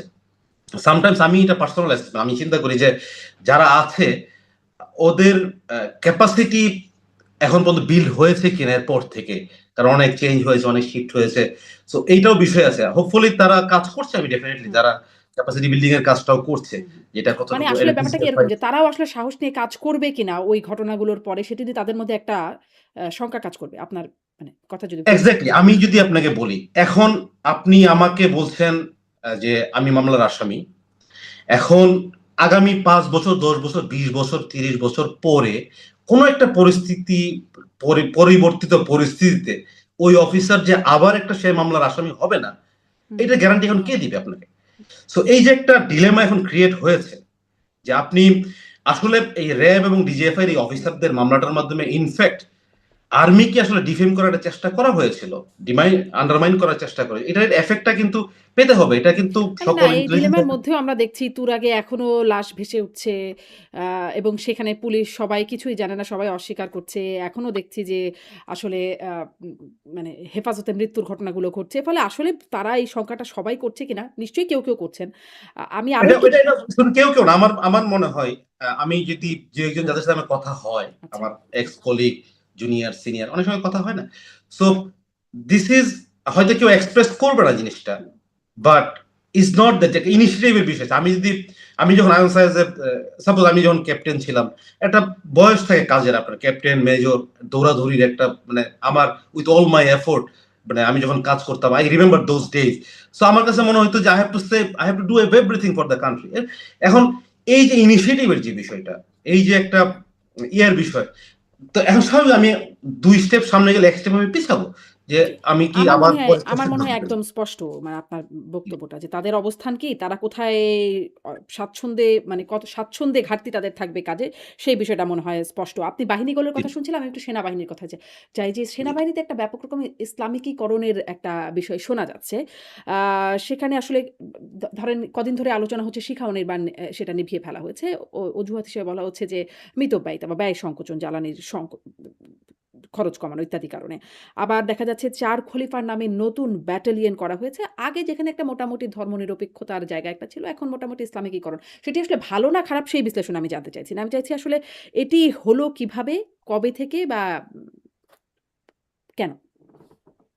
আহ আমি যদি প্রথম শিখা অনির্বাণটা আগে একটু আপনাকে বলে দিই, আমরা আসলে অফিসিয়ালি যেটা জানি, আপনি যেটা বলছেন আমিও তাই জানি, যেটা বলা হচ্ছে যে হুম, গ্যাস হুম, মিতব্যয়িতার জন্য আসলে করা হচ্ছে। আমি আগে যেহেতু দেখেছি শিখা অনির্বাণ অনেক মাঝে মধ্যে ২-১ বার বন্ধ করা হয় মেইনটেন্যান্স এর জন্য। হুম, দিস আর রুটিন হতেই ইস্যুস, পারে। রাইট? হুম, হুম, সো এটা মে মাস থেকে এটা হয়েছে যেটা দেখলাম। Initially I also thought that এটা আসলে মেইনটেন্যান্স ইস্যু, গ্যাস ইস্যু। তো বাট পরে সোশ্যাল মিডিয়াতে আমি যেটা দেখতে পেলাম যে আসলে এটাকে নিয়ে আলোচনা হচ্ছে যে গ্যাস যেটা খরচ হয়, ন্যাশনাল যেই খরচ হয় তার চেয়ে এটা মাইক্রো লেভেলও না। ইভেন যেই আপনার বাসাবাড়িতে বিভিন্ন ফ্যাক্টরিতে যে পরিমাণ গ্যাস অপচয় হয়, ওয়েস্টেজ হয়, হুম, তার তুলনাও ফ্র্যাকশনে না। তো আমি আসলে খুব অপটিমিস্টিক লোক। আমি অপটিমিস্টিক ভাবে চিন্তা করতে চাই। আমি আসলে চিন্তা করতে চাই না যে এটা এমটি যে 1971 এর এগেইনস্টে এটাকে দাঁড় করানো হচ্ছে বা ইসলাম বা রিলিজিয়াস অ্যাসপেক্ট এটাকে এগেইনস্টে দাঁড় করানো আমি এভাবে চিন্তা করতে চাই না। কারণ আমি যদি 97 এর কথা আপনাকে বলি, এই শিখা অনির্বাণ কিন্তু স্থাপন করেছেন বর্তমান সরকারের যে প্রতিষ্ঠাতা প্রেসিডেন্ট জিয়াউর রহমান। উনার সময় এটা হয়েছে। Hmm. And he was a freedom fighter. তো আমি ওইভাবে যে এই গভর্নমেন্ট থাকাকালীন শিখা অনির্বাণকে 1971 এর এগেইনস্টে দাঁড় করানোর জন্য আহ, চেষ্টা করবে, এটা হয়ে যাবে। I don't want to accept this point. তাহলে আপনি কোন কারণ পয়েন্ট অ্যাকসেপ্ট করেন? মানে আগের পয়েন্টটাও আপনার অ্যাকসেপ্ট করতে কষ্ট হচ্ছে যে অপচয় রুখতে এটা হয়েছে সেটাও, হ্যাঁ, অবশ্যই আবার অবশ্যই এটাও। আমার কষ্ট হ্যাঁ, হচ্ছে। হ্যাঁ। হ্যাঁ, আমি বলছি।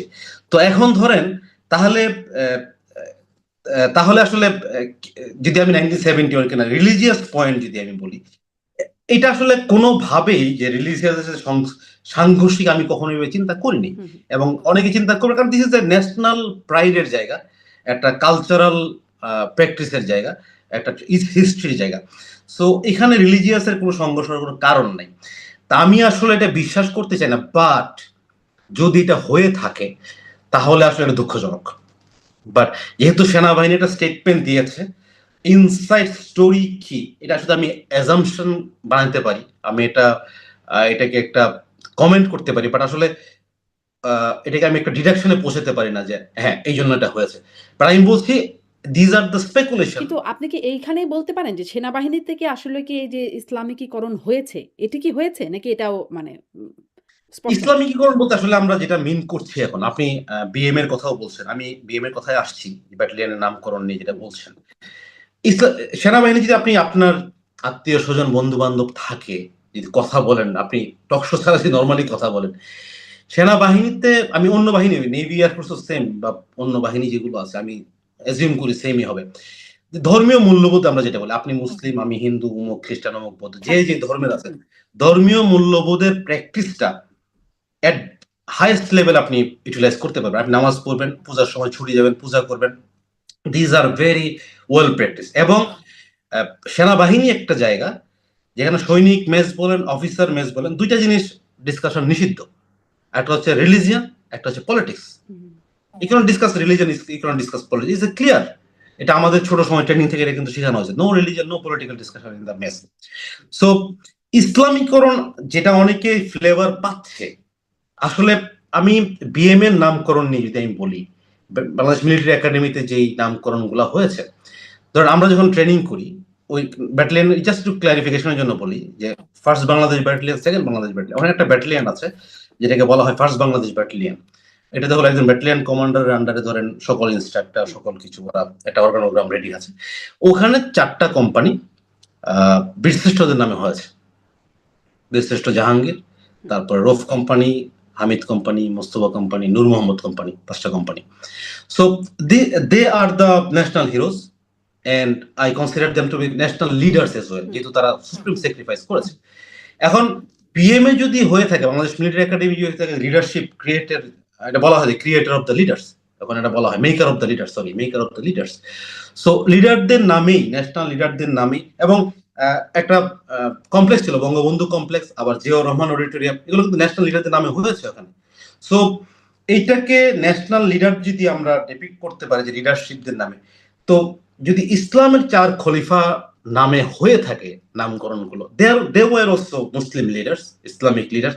আমরা এটাকে ইসলামীকরণ কেন বলছি, কেন বলছি না যে দে ওয়ার ইসলামিক লিডার্স, যেটা আমাদের পলিটিক্যাল লিডারের নামে ওখানে আছে, আমাদের কান্ট্রির সুপ্রিম স্যাক্রিফাইস যারা করেছে মুক্তিযোদ্ধা বা বীরশ্রেষ্ঠদের নামে ওখানে আছে। তো they are also part of military, তারা যারা খলিফা ছিলেন তারা অবশ্য মিলিটারি লিডারও তারা ছিলেন বটে, বিভিন্ন যুদ্ধ তারা করেছেন, তারাও মিলিটারি লিডার। সো এটাকে আমি আসলে প্রপার পুরাপুরি একটা ইসলামিকীকরণের আপনি যে এটা মনে বিষয়টা করছেন না। মানে আমি ভবিষ্যতে এটা কি মনে আপনি কি করছি। মনে করেন রাম, কৃষ্ণ তাদের নামেও এরকম হতে পারে?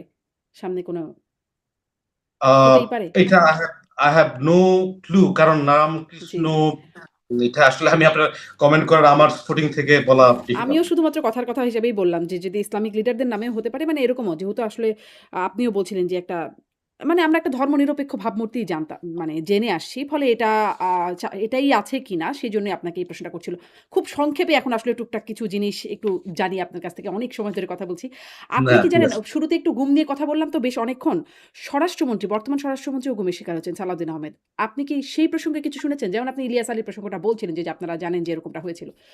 স্বরাষ্ট্রমন্ত্রী আর সালাউদ্দিন মাননীয় বর্তমান যে স্বরাষ্ট্রমন্ত্রী সাহেব উনি গুম হয়েছিলেন, যেটা আসলে আহ, আমি তখন প্রবাবলি আমি was doing a course, staff course মিরপুরে, যে অফিসারদের একটা কোর্স আছে পিএসসি কোর্স, হুম।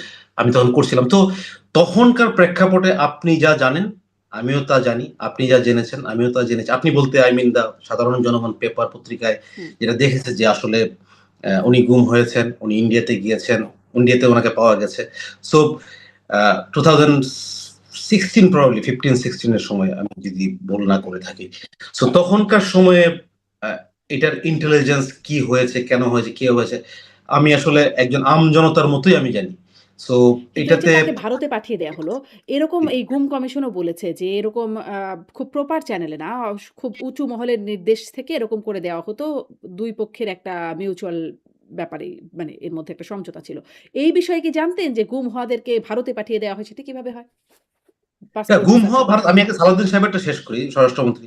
তো উনাকে যে ইন্ডিয়াতে পাঠিয়েছে, এটা এখন যেহেতু উনি হোম মিনিস্টার আছেন, he has the scope two find out যে হু ডিড, কে করেছে, কেন করেছে।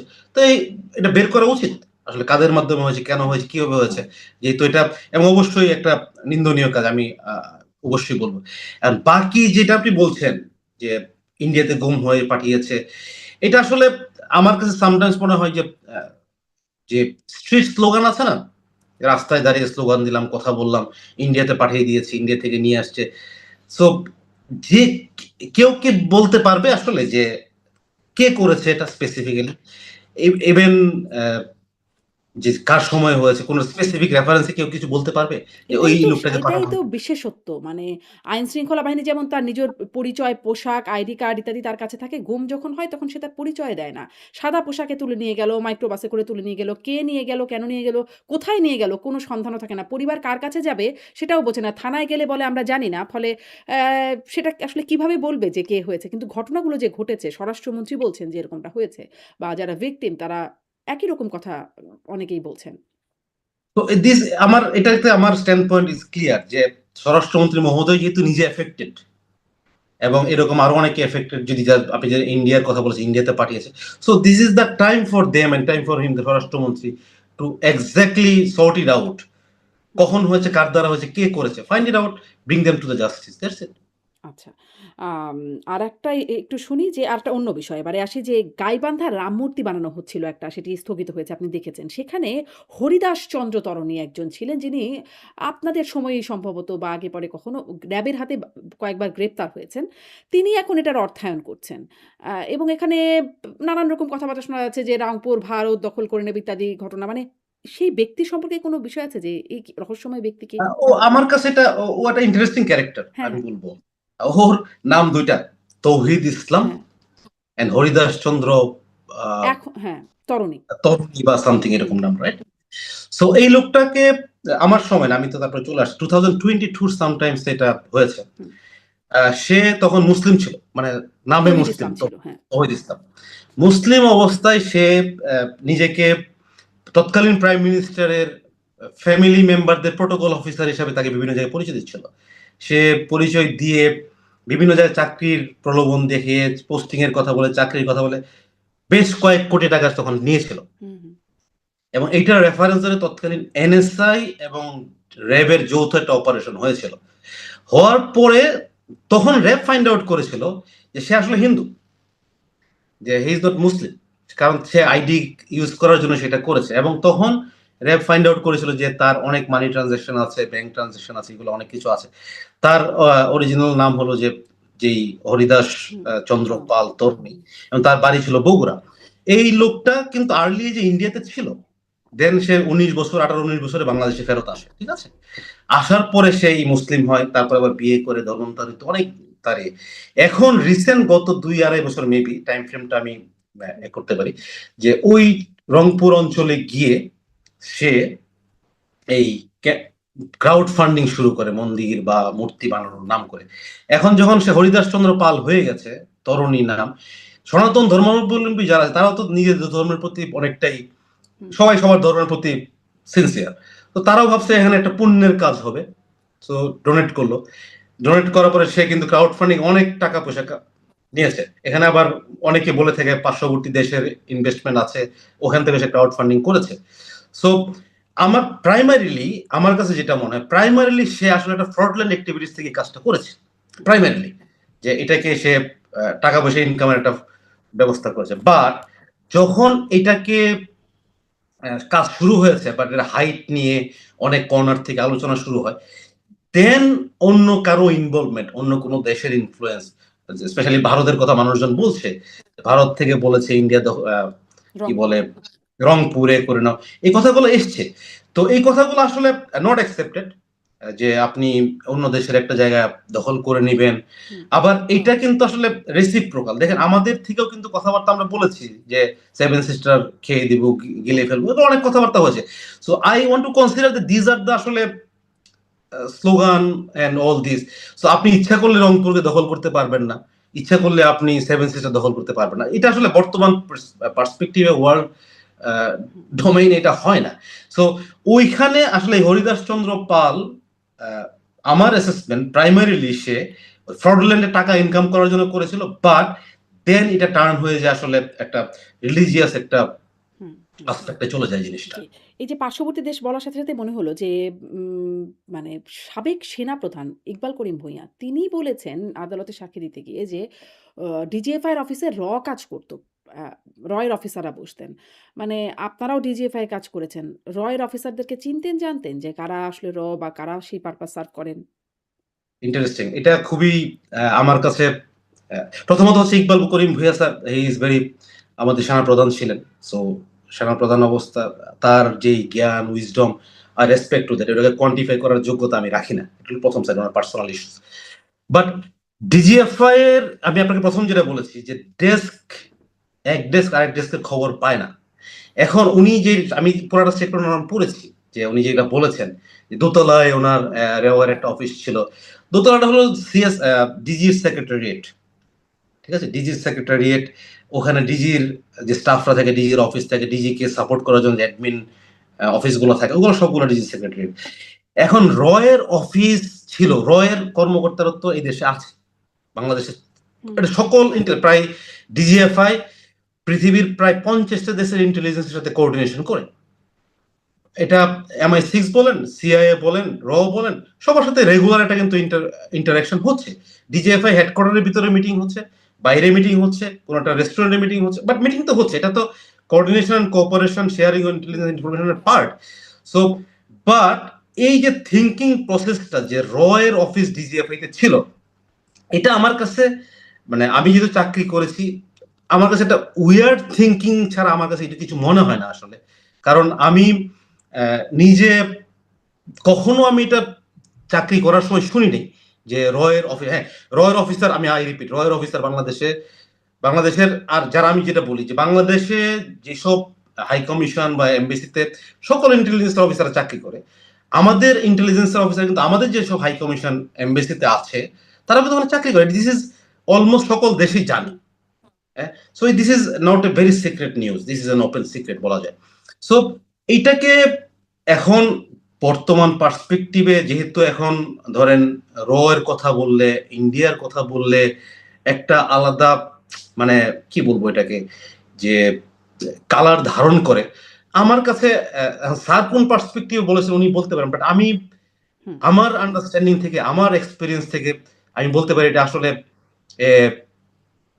Big no, big no I think. আচ্ছা, আপনি বলছেন বিঘ্ন। আম আপনি কি মানে ইকবাল করিম ভূঁইয়াকে একটু সেই প্রসঙ্গে বলছেন, আপনি বর্তমান সেনাপ্রধানকে কিভাবে মূল্যায়ন করেন? তাকে মানে বিভিন্ন গোষ্ঠী বিভিন্নভাবে মূল্যায়ন করেন। কেউ খুব ইমানদার দেশপ্রেমিক বলছেন, আবার কেউ বেঈমান বলছেন। আ মানে আবার যারা বলছেন, যারা খুব সমর্থন করছেন তাদের মধ্যেই কেউ আবার গালি দিয়ে স্লোগান দিচ্ছেন, রাস্তায় নামছেন, অনেক কিছু হচ্ছে আরকি। আপনি কিভাবে মূল্যায়ন করেন আপনার দৃষ্টিতে? সেনা প্রধান হি ইজ মাই সেনা আমার সেনা প্রধানও বটে, তাই না? হুম, কিন্তু আমি চাকরি করেছি আগে। যতদিন নেক্সট সেনা প্রধান যে আসবে সেও আমার তিনি আমার সেনা প্রধান হবেন।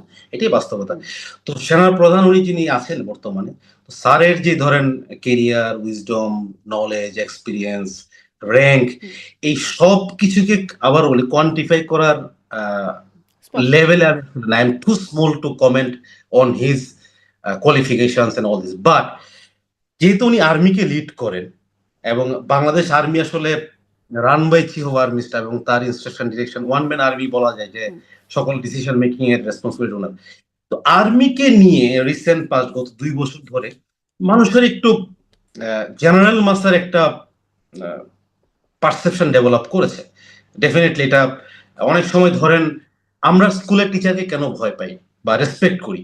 যে আমরা জানি যে একটা থিন লাইন থাকে যে সে আমার টিচার, সে আমার হুম, মেন্টর, তিনি আমাকে পড়াবেন, তিনি আমাকে সো একটা রেসপেক্ট আছে। সেম আর্মিতে মানুষ আগে আর্মিকে ভয়ের কথা আমি বলছি না, রেসপেক্টের জায়গায় রাখতো। যে আর্মি আসছে ট্রাস্টের জায়গায় রাখতো। যে আর্মি এখানে আসছে মানে হচ্ছে this will be accomplished any job. Trust করা যায়, কনফিডেন্স এ নেওয়া যায়। But everything I can rely on. আর কিছু জায়গায় হয়তো মানুষের এক্সপেকটেশন অনুযায়ী তারা পারফর্ম করতে পারে নাই। যেটা পাবলিক পারসেপশন বলছি, এটা অনেকে এটা বলেন। যেটা পারফর্ম করতে পারে নাই, যেটা এক্সপেকটেশন ছিল অনেক জায়গায় হয়নি। এটা কুড বি যে লং টার্ম বাইরে থাকার এফেক্ট। যে অনেকদিন আর্মি ব্যারাকের বাইরে। কুড বি ইন্টারিম গভর্নমেন্টের সময় যেইগুলো মানুষ এক্সপেক্ট করেছিল হয় নাই। গভর্নমেন্টের একটা ইনস্ট্রাকশন থেকে থাকতে পারে। I do not know. But যে গভর্নমেন্টের ইনস্ট্রাকশনের বাইরে তো আর আর্মি আসলে রোল প্লে করবে না। তো রোল প্লে করেও নাই। সো যদি মনে করেন যে এই কাজটা এই কাজটা হুম। এভাবে করতে হবে। আর্মিকে যদি ইনস্ট্রাকশন দেওয়া হয়ে থাকে, সো আর্মির আসলে কতটুকু বাইরে যাওয়ার স্কোপ আছে।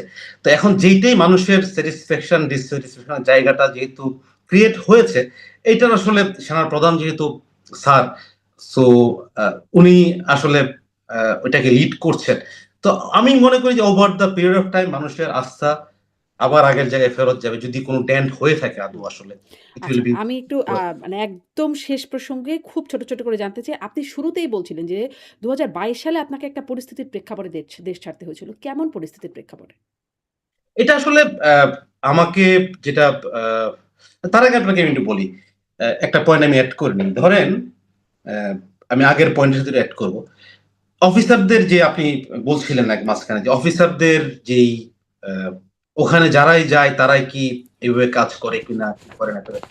এভাবে পোস্টিং হয় অফিসারদের যেটা আপনি মাঝখানে একবার বলছিলেন। অফিসার ধরেন এই যে র‍্যাবের অফিসার, ডিরেক্ট ইন্টেলিজেন্স, ডিজিএফআই এর এই অফিসার, সেই অফিসার। আমি এই পয়েন্টটা এড করছি এখানে আপনার জন্য যে আমি মনে করি যেহেতু কমান্ড এনভায়রনমেন্ট এ একটা অফিসার যাচ্ছে, ওই জায়গায় লেফটেন্যান্ট কর্নেল এবিসির জায়গায় lieutenant colonel X Y Z গেলেও তাকে 99.99% অফিসারের ক্ষেত্রে এই রোল প্লে তাকে করতে হতো। That's for sure. এটা আর্মির ট্রেনিং এর আপনি হুম, ধরেন জলে, স্থলে, অন্তরিক্ষে যেখানে যাইবার আদেশ করা হবে আমাকে সেখানে যেতে বাধ্য থাকিবে। তো এটা নট নেসেসারিলি অ্যা আ যে এই অফিসাররা এই ১০ জন, এই ১৫ জন অফিসারই আসলে অ্যা তারাই শুধু আ মানে কোন গভর্নমেন্ট পার্টির পারপাস সার্ভ করেছে। এটা আসলে পার্টির পারপাস সার্ভ করে না। এটা অফিসাররা যখন যায় তাকে ওই এনভায়রনমেন্ট এ কাজ করতে হয়, কমান্ড এনভায়রনমেন্ট এ কাজ করতে হয়, তাকে যেতে হয়। আর আমার যেটা আ বিশেষ পরিস্থিতিতে আসতে হয়েছিল আসলে এটা আ ইন্টারনাল স্টোরি যেই কিছু অফিসারদের মাধ্যমে আমি আ এটা ভিক্টিমাইজ বলব না। I was uh, maybe I was not liked by many people, maybe. So তারা আমাকে অনেকটাই পুশ করেছিল যে তুমি আসলে it's better that you remain safe. So ওই অফিসারদের সাথে আমার কনভারসেশন হয়েছে পরবর্তীতে। হুম। সো আমি এম আপনি not going safe to name থাকার জন্যই বাইরে চলে আসছেন। অনেকটাই তাই আমি মনে করি। তারা কিন্তু আমাকে এডভাইস মানে করেছে। মানে থাকলে কি হতো? যদি বাইরে না আসতেন তাহলে কি হতো? ঘুমের শিকার এটা হতেন? আসলে আহ, এটা আসলে লং স্টোরি। এটা আপনার টক শোর আলাদা একটা সেশন হয়তো লাগবে আর কি, যদি আমরা বুঝতে পারি বলতে পারি যে way it happen, how did it happen. So এটা it takes time, but hmm, আমি এখন ধরেন আমি at the age of 45 plus, hmm, বা আমি তখন আসছি একটা সেকেন্ড কেরিয়ারের জন্য আসলে বাইরে যাওয়ার, গিয়ে সেটেল হওয়া ইজ ভেরি ডিফিকাল্ট, বাইরের life is very struggling. Hmm, hmm, so দেশে আমি থাকলে চাকরি বাকরি এটা ভালো করতে পারতাম, চলতে পারতাম, বাট এখানে এসে আমাকে স্ট্রাগল করতে হচ্ছে। পিপল আর সি, আমাকে যারা চিনে তারা দেখছে, কিন্তু কেন আসছি, কি পরিস্থিতিতে আসছি, দেয়ার ওয়াজ এ ব্যাকগ্রাউন্ড যে আমাকে আসতে হয়েছে। হুম, আই ওয়াজ ফোর্স বলা ঠিক হবে কিনা, but somehow I was advice to go. আমি আসছি, আমাকে আসতে হয়েছে। বাট তখন যারা অফিসাররা এটার পিছনে কাজ করেছিলেন, যে আমাদের অফিসারে কাজ করেছিলেন, আমি আই এম নট নেমিং, তাদের অনেকে এখন ওই জেলে আছে। হুম, তাদের সাথে আমার পরবর্তীতে কথা হয়েছে, Khairul, it was a hmm, misunderstanding that we did, but let's forget. So I am not going to name this, but hmm, overall সিচুয়েশনের জন্য আপনাকে আসলে হুম। এই যে লং মানে স্টোরি। এরকম আপনার মতো অনেকেই আসলে দেশে বিদেশে বাইরে চলে আসছেন বা তারাও হয়তো মানে তারা থাকলেও ঘুমের শিকার হতেন কিনা এজন্যই আপনাকে প্রশ্ন করলাম যে বা থাকলে আমি কি হতো? হ্যাঁ, থাকলে কি হতো? কোনো না, অত্যাচার ঘুমের নির্যাতনের শিকার? শিকার, না ঘুমের শিকার, নির্যাতনের শিকার আসলে, বাট আমার মেন্টাল এগোনি ছিল। আই হ্যাড মেন্টাল এগোনি যে আমি আসলে কতটুকু সেফ থাকবো, আমাকে কতটুকু আমার ফ্যামিলি সেফ থাকবে। মানে সো কি এটা হতে আমার পারত? মেন্টাল। সেফ ফ্যামিলির সেফটি মানে কি? মানে কি রকম ঝুঁকি হয়ে যেত? না, ওইটা আপনি যদি ঝুঁকির কথা বলেন, আর আপনি ধরেন পরিস্থিতি ভোলাটাইল হতে বা সিচুয়েশন চেঞ্জ হতে খুব বেশি সময় লাগে না। হুম, আপনি যেসব অফিসার বলছেন, অনেক অফিসার দেশের বাইরে চলে গেছে, অনেক অফিসারকে পাঠিয়ে দেওয়া হয়েছে। সো আমি আই রিপিট যে আমি যে ফোর্স একদম, বাট পার্শিয়াল ফোর্স বলা যায়। জি। আপনি খুব স্পষ্ট করছেন না। কিন্তু আমি আসলে এই জিনিসটা বুঝতে চাচ্ছিলাম যে আর্মি অফিসাররা কিরকম ঝুঁকি তৈরি করতে পারেন আরেকজনের জন্য? আ আর্মি অফিসার বা যেকোনো সিভিলিয়ানদের জন্য। মানে কিরকম ঝুঁকি তৈরি করতে আর্মি পারেন? আর্মি অফিসাররা, আমি বলি আর্মিতে যারা চাকরি করে, ক্যান্টনমেন্টে যারা আছে, তারা কিন্তু কোনো ঝুঁকি তৈরি করতে পারে না। দে আর ডুইং ফর দেম, মানে আর্মি কাজ করতেছে। হুম, বাট এই ঝুঁকিটা তৈরি হয় আসলে ধরেন আহ, বিভিন্ন ইন্টেলিজেন্স এজেন্সি, বিভিন্ন হুম, হুম, র্যাব, বা এরাই আসলে ঝুঁকিটা তৈরি করতে পারে। বাট আমি আহ, এটা আমার জাস্ট অ্যাজাম্পশন ছিল, maybe, maybe maybe I was wrong, maybe I was right, but assumption ছিল যে মেবি একটা আমার জন্য ঝুঁকি ক্রিয়েট হতে পারে। হুম। সো দ্যাটস দ্য বিভিন্ন ডিসিশন। সংস্থার কথা বলছেন যা ও মানে মিলছে কিনা? মানে যারা আসলে গুম-টুম করতে পারেন, তারাই ঝুঁকি তৈরি করতে পারেন। ওই গুমের সাথেও আর্মি অফিসাররা আসেন না, বিভিন্ন সংস্থার নামই আসে। ফলে আসলে মানে ওই নিয়ে কথা বলছি তো, ফলে ওটাই মাথায় আসছে। শেষে একদম যেটা বলছিলাম যে আপনার ব্যক্তিগত জায়গায় এটা আপনি মানে ওই সময়ও খুব আলোচিত হয়েছিলেন যখন পরীমনিকে গ্রেপ্তার করা হলো, সেই সময়টা খুব আলোচনা ছিল বিষয়টা। মানে একটু কি খুব ছোট্ট করে বলবেন যে একজন নায়িকার বাসায় মদ পাওয়া যাচ্ছে না কি পাওয়া যাচ্ছে, তার জন্য র‍্যাবের এরকম চৌকস একটা টিম ইন্টেলিজেন্স মানে কি বলবো? খুবই ওই তো চৌকসি বলব যে তারা এই বড় একটা টিম যেন একটা বিশাল জঙ্গি বাহিনী মানে জঙ্গিদের গ্রেপ্তার করতে যাচ্ছে। এরকম একটা ভাবসাব নিয়ে কেন যাওয়া হলো? আচ্ছা, এটা একটা ইন্টারেস্টিং বিষয়। এটা আসলে আহ, আমার আসলে কোথাও এটা বলার সুযোগ হয় নাই। হুম, হুম, এটা অনেকে আমাকে অনেকবার পার্সোনালি জিজ্ঞাসা, আমি এক্সপ্লেন করেছি, but this the first time that I am opening, যে একটা পরিমণি, নায়িকা পরিমণি, উনি পার্সোনাল লাইফে কি করেন না করেন, I had no interest, hmm, hmm, right? উনি মদ খান কি খান না, কি করেন, বাসায় কি আছে না আছে, আই ডিডন্ট কেয়ার, আমার জানার দরকার ছিল না। এখন এই অপারেশনটা, আমি যে still I remember that day, আমার তখন দ্যাট ওয়াজ, আমি মানটা ভুলে গেছি কোন মান্থে। তো পরিমণির অপারেশনের যাওয়ার সময় আমি I was returning to home. আমার বাসায় তখন বসুন্ধরা আবাসিক সিটি, আবাসিক এলাকায় ভাড়া থাকতাম, মনে আছে আমার। তো পরিমণির অপারেশনে হঠাৎ করে ডিজি আমাকে ফোন দিয়েছেন। ডিজি ছিলেন এই যে মামুন সাহেব, হুম। আইজিপি মামুন চৌধুরী সাহেব, আব্দুল্লাহ মামুন। চৌধুরী আব্দুল্লাহ মামুন। উনি আমাকে ফোন দিয়ে বললেন যে আহ, পরিমণিকে ধরার একটা ইনস্ট্রাকশন আসছে আমার কাছে, আপনারা এটা এক্সিকিউট করেন। হুম, তো আমি বললাম, স্যার পরিমণিকে কেন ধরতে হবে? হুম, পরিমণিকে কেন ধরতে হবে? বলছে এটা ওনার নামে অনেক রকম কমপ্লেন আছে, উনি ব্ল্যাকমেল করেন, এটা করেন সেটা করেন। তাই বললাম, স্যার তার অপরাধটা কি, অপরাধে তাকে ধরা হবে আসলে? কোন স্পেসিফিক কেস? বলছে হয়তো কেস টেস করবে, এরকম কিছু একটা। তাই বলছে sir I am heading towards home, আজকে বা কালকে এরকম কোনো টাইম ফ্রেম আছে? বলছে as soon as possible. Meanwhile IG DG RAB ADG operations কেও ইনস্ট্রাকশনটা দিয়েছেন। আমি যখন চলে আসছি এডিজি অপারেশনস একটা টিম মুভ করে দিয়েছেন। মুভ করানোর পরে আমি কিন্তু বসুন্ধরা সিটিতে বাসায় যাওয়ার, বসুন্ধরা আবাসিক এলাকায় যাওয়ার পথে কিন্তু আমি মোবাইলে লাইভ দেখছি যে কি ডাকাত আসছে বা কেউ আসছে। পরিমণি তখন লাইভ করছিলেন যে আমার বাসায় কারা জানি অ্যাটাক করছে, হামলা করছে। তো আমি কিন্তু ঠিক আছে দেখছি কি হচ্ছে আসলে। আমি একটা আমার অফিসারকে ফোন দিলাম যে হোয়াটস গোয়িং অন। বলছে স্যার আমাদেরকে তো এডিজি অপারেশনস ডাকছিলেন এবং র্যাব এবং ডিজিও বলছেন যে মুভ করতে, আপনি কি বাইরে আছেন? তো আমরা মুভ করে চলে আসছি। আমি বলছি ওকে ফাইন। দেন ঘন্টাখানেক পরে, আমি জাস্ট আপনাকে ইভেন্ট বাই ইভেন্ট বলছি। তো ঘন্টাখানেক পরে আমাকে কিন্তু ডিজি র্যাব আবার ফোন দেন। ফোন দিয়ে বলছেন যে আপনি কি যাচ্ছেন? আমি বলছি স্যার এই অপারেশনটা কি আসলে আমার যাওয়ার মেরিট করে? ডিরেক্টর ইন্টেলিজেন্স এই অপারেশনে যাওয়াটা কি আসলে মানে কি operation? I am not sure about that. I said that categorically. তো বলছে এটা এখানে অনেক মানুষ, অনেক সাংবাদিক, অনেক অনেক কিছু হয়ে গেছে ওখানে। এখানে অনেক বড় রকম ঝামেলা হইতে পারে আপনি না গেলে। You should go. তো মিনহাল আমাকে ডিজি অপারেশন ফোন দিয়েছেন। আমি ওকে যেহেতু আদিষ্ট হয়েছি, আই হ্যাড টু গো। আমি গিয়েছি। যাওয়ার পরে দেখলাম ওখানে তো একটা বাজার অবস্থা, সাংবাদিক কয়েক হান্ড্রেডস অফ সাংবাদিক এসে আমাকে অনেকে দেখতেছেন ভাই আসছেন এই। তাই এন্টার। পরিমণিকে নিয়ে আসা হলো। পরিমণি অনেক কষ্টের বিনিময়ে ওখান থেকে মানুষজনকে সরায় নিয়ে আসতে আসতে হিউজ ইয়ে করতে হলো। তার বাসায় অনেক যে কি বলে এটাকে, এই তার একটা স্ট্যান্ড ছিল, ওখানে কিছু খালি মদের বোতল ছিল, অনেক কিছু বলা হচ্ছে যে। তো আমি ওখান থেকে কিন্তু ডিজি র্যাবকে ফোন দিয়েছি আবার। ফোন দিয়ে আমি বলেছি স্যার যারা মামলা করবেন বলছেন, ব্ল্যাকমেল করেছে, ব্ল্যাকমেল হয়েছে, যারা আপনি আগে বলেছিলেন ওরা কি মামলা করবে ওনার বিরুদ্ধে? আদারওয়াইজ তার বিরুদ্ধে অভিযোগ কি? তো বলছে অভিযোগ তো উনি তো মদ খান বাসায়।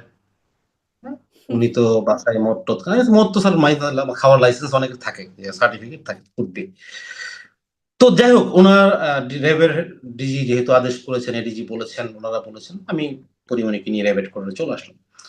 আসার পরে পরিমণির যে ডিভাইস ছিল, মোবাইল, ল্যাপটপ, এগুলো যে আসলে আমাকে ডিজি বললেন, এডিজি বোধ বললেন যে ওনাদের এগুলো ফরেনসিক করতে হবে।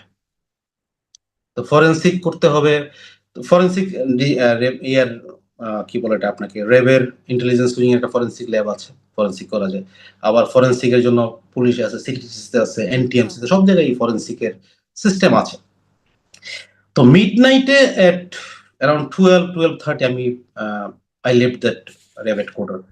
আসার পরে রাতের বেলা আমাকে 3টার দিকে অফিসার ফোন দিয়েছে যে স্যার এই আমরা তো আসলে ওনার ডিভাইসগুলো ফরেনসিক করেছি, ওরকম স্পেসিফিক কিছু পাইনি যে আসলে কি ইয়েতে। তো আমাকে মিনহোয়াইল ইয়ে থেকে অফিসার আসলো, এনটিএমসি থেকে অফিসার আসলো, তারপরে অন্য I remember maybe DGF, DGF না আই ক্যান, মানে দু একটা সংস্থা থেকে আবার অফিসাররা আসলো ওখানে এসে what is the outcome of forensic device this, এটার ব্যাপারে আসলে সবাই ইন্টারেস্টেড ছিল। I still this is a mystery যে সবাই পরিমণির কানেকশন ফরেনসিক এর ডিভাইসের মাধ্যমে কি ছিল, I don't know that. So আমি শুধু ডিজিকে রাতের বেলায় ভোর রাতে আই রিমেম্বার আমি বললাম যে স্যার যদি ফরেনসিকের আউটকাম পেতে হয়, নিতে হয়, সো এটা র্যাব শুড ডিসক্লোজ টু, যথাযথ যদি কোর্টে চায় কোর্টে দিতে পারে, বাট অন্য এজেন্সির সাথে এটা শেয়ার করা কতটুকু যৌক্তিক হবে? কারণ এটা তো একটা সিক্রেট, তার পার্সোনাল ইস্যুস। বাট ওইরকমও কিছু নাই যাতে শেয়ার করার মতো জিনিস আছে। তো ডিজি আমাকে বললেন দেখেন এটা তো অনেক রকম, অনেকে ফোন দিচ্ছে আমাকে, অমুক ফোন দিচ্ছে, তমুক ফোন দিচ্ছে, একটু শেয়ার করতে হবে। আমি বলছি যে শেয়ার করতে আপনি অপারেশনটাও স্যার আসলে এটা কেউ হয়েছে, you know better, you took the decision. আর এই ফরেন্সিকের ব্যাপারটাও আপনি দিচ্ছেন, সো ইউ বেটার ডিল। আমি আসলে নট ভেরি ক্লিয়ার। দেন আসামি হিসাবে পরিমণিকে চালান দেওয়া হলো, তার বিরুদ্ধে মাদকের মামলা হলো, মাদক হলো, মামলা টামলা পাওয়া গেল। অ্যান্ড অন দ্যাট ইভিনিং আমার পোস্টিং অর্ডার হয় র্যাব থেকে আমার নাম দেওয়া হয় মিশনে। Mission I was pending for mission in fact. তো আমার নাম দেওয়া হয়। সো পরিমনির অপারেশনটা আসলে কেন হয়েছে, কি জন্য হয়েছে, এটা আপনি যেরকম জানেন না, আমি অপারেশন কমান্ডার ছিলাম না, বাট আমি গিয়েছি স্পটে। অপারেশন কমান্ডার তো আসলে যে অফিসার করে সে ইজ দ্য কমান্ডার। আমি গিয়েছি তাদেরকে অ্যাসিস্ট করার জন্য। স্টিল যে আমি ডিজিকে পরে জিজ্ঞেস করেছি যে স্যার আসলে অপারেশনটা কেন হয়েছে, বলছে এটা আমার কাছে ইনস্ট্রাকশন ছিল যে তাকে সে ঊর্ধ্বতন মহলে অনেককে ডিস্টার্ব করতেছে, অনেকে ব্ল্যাকমেইল করতেছে, এটাকে একটু প্রিভেন্ট করা দরকার ছিল। That was the story indeed. মানে খুবই অযৌক্তিক একটা মানে মনে হলো ব্যাপারটা শুনে। অযৌক্তিক ব্যাপারটা ইজ ট্রু। আমি মানে আমি আপনারা আমি মিলে পার্সোনালি সবাই আপনিও এই অযৌক্তিক বিষয়টার পার্ট জেনে না জেনে হয়ে গেছেন। আমি পার্সোনালি যদি আমাকে এখনো বলেন, that was not justified. Hmm. Still I tell that was not justified. যে পরিমণি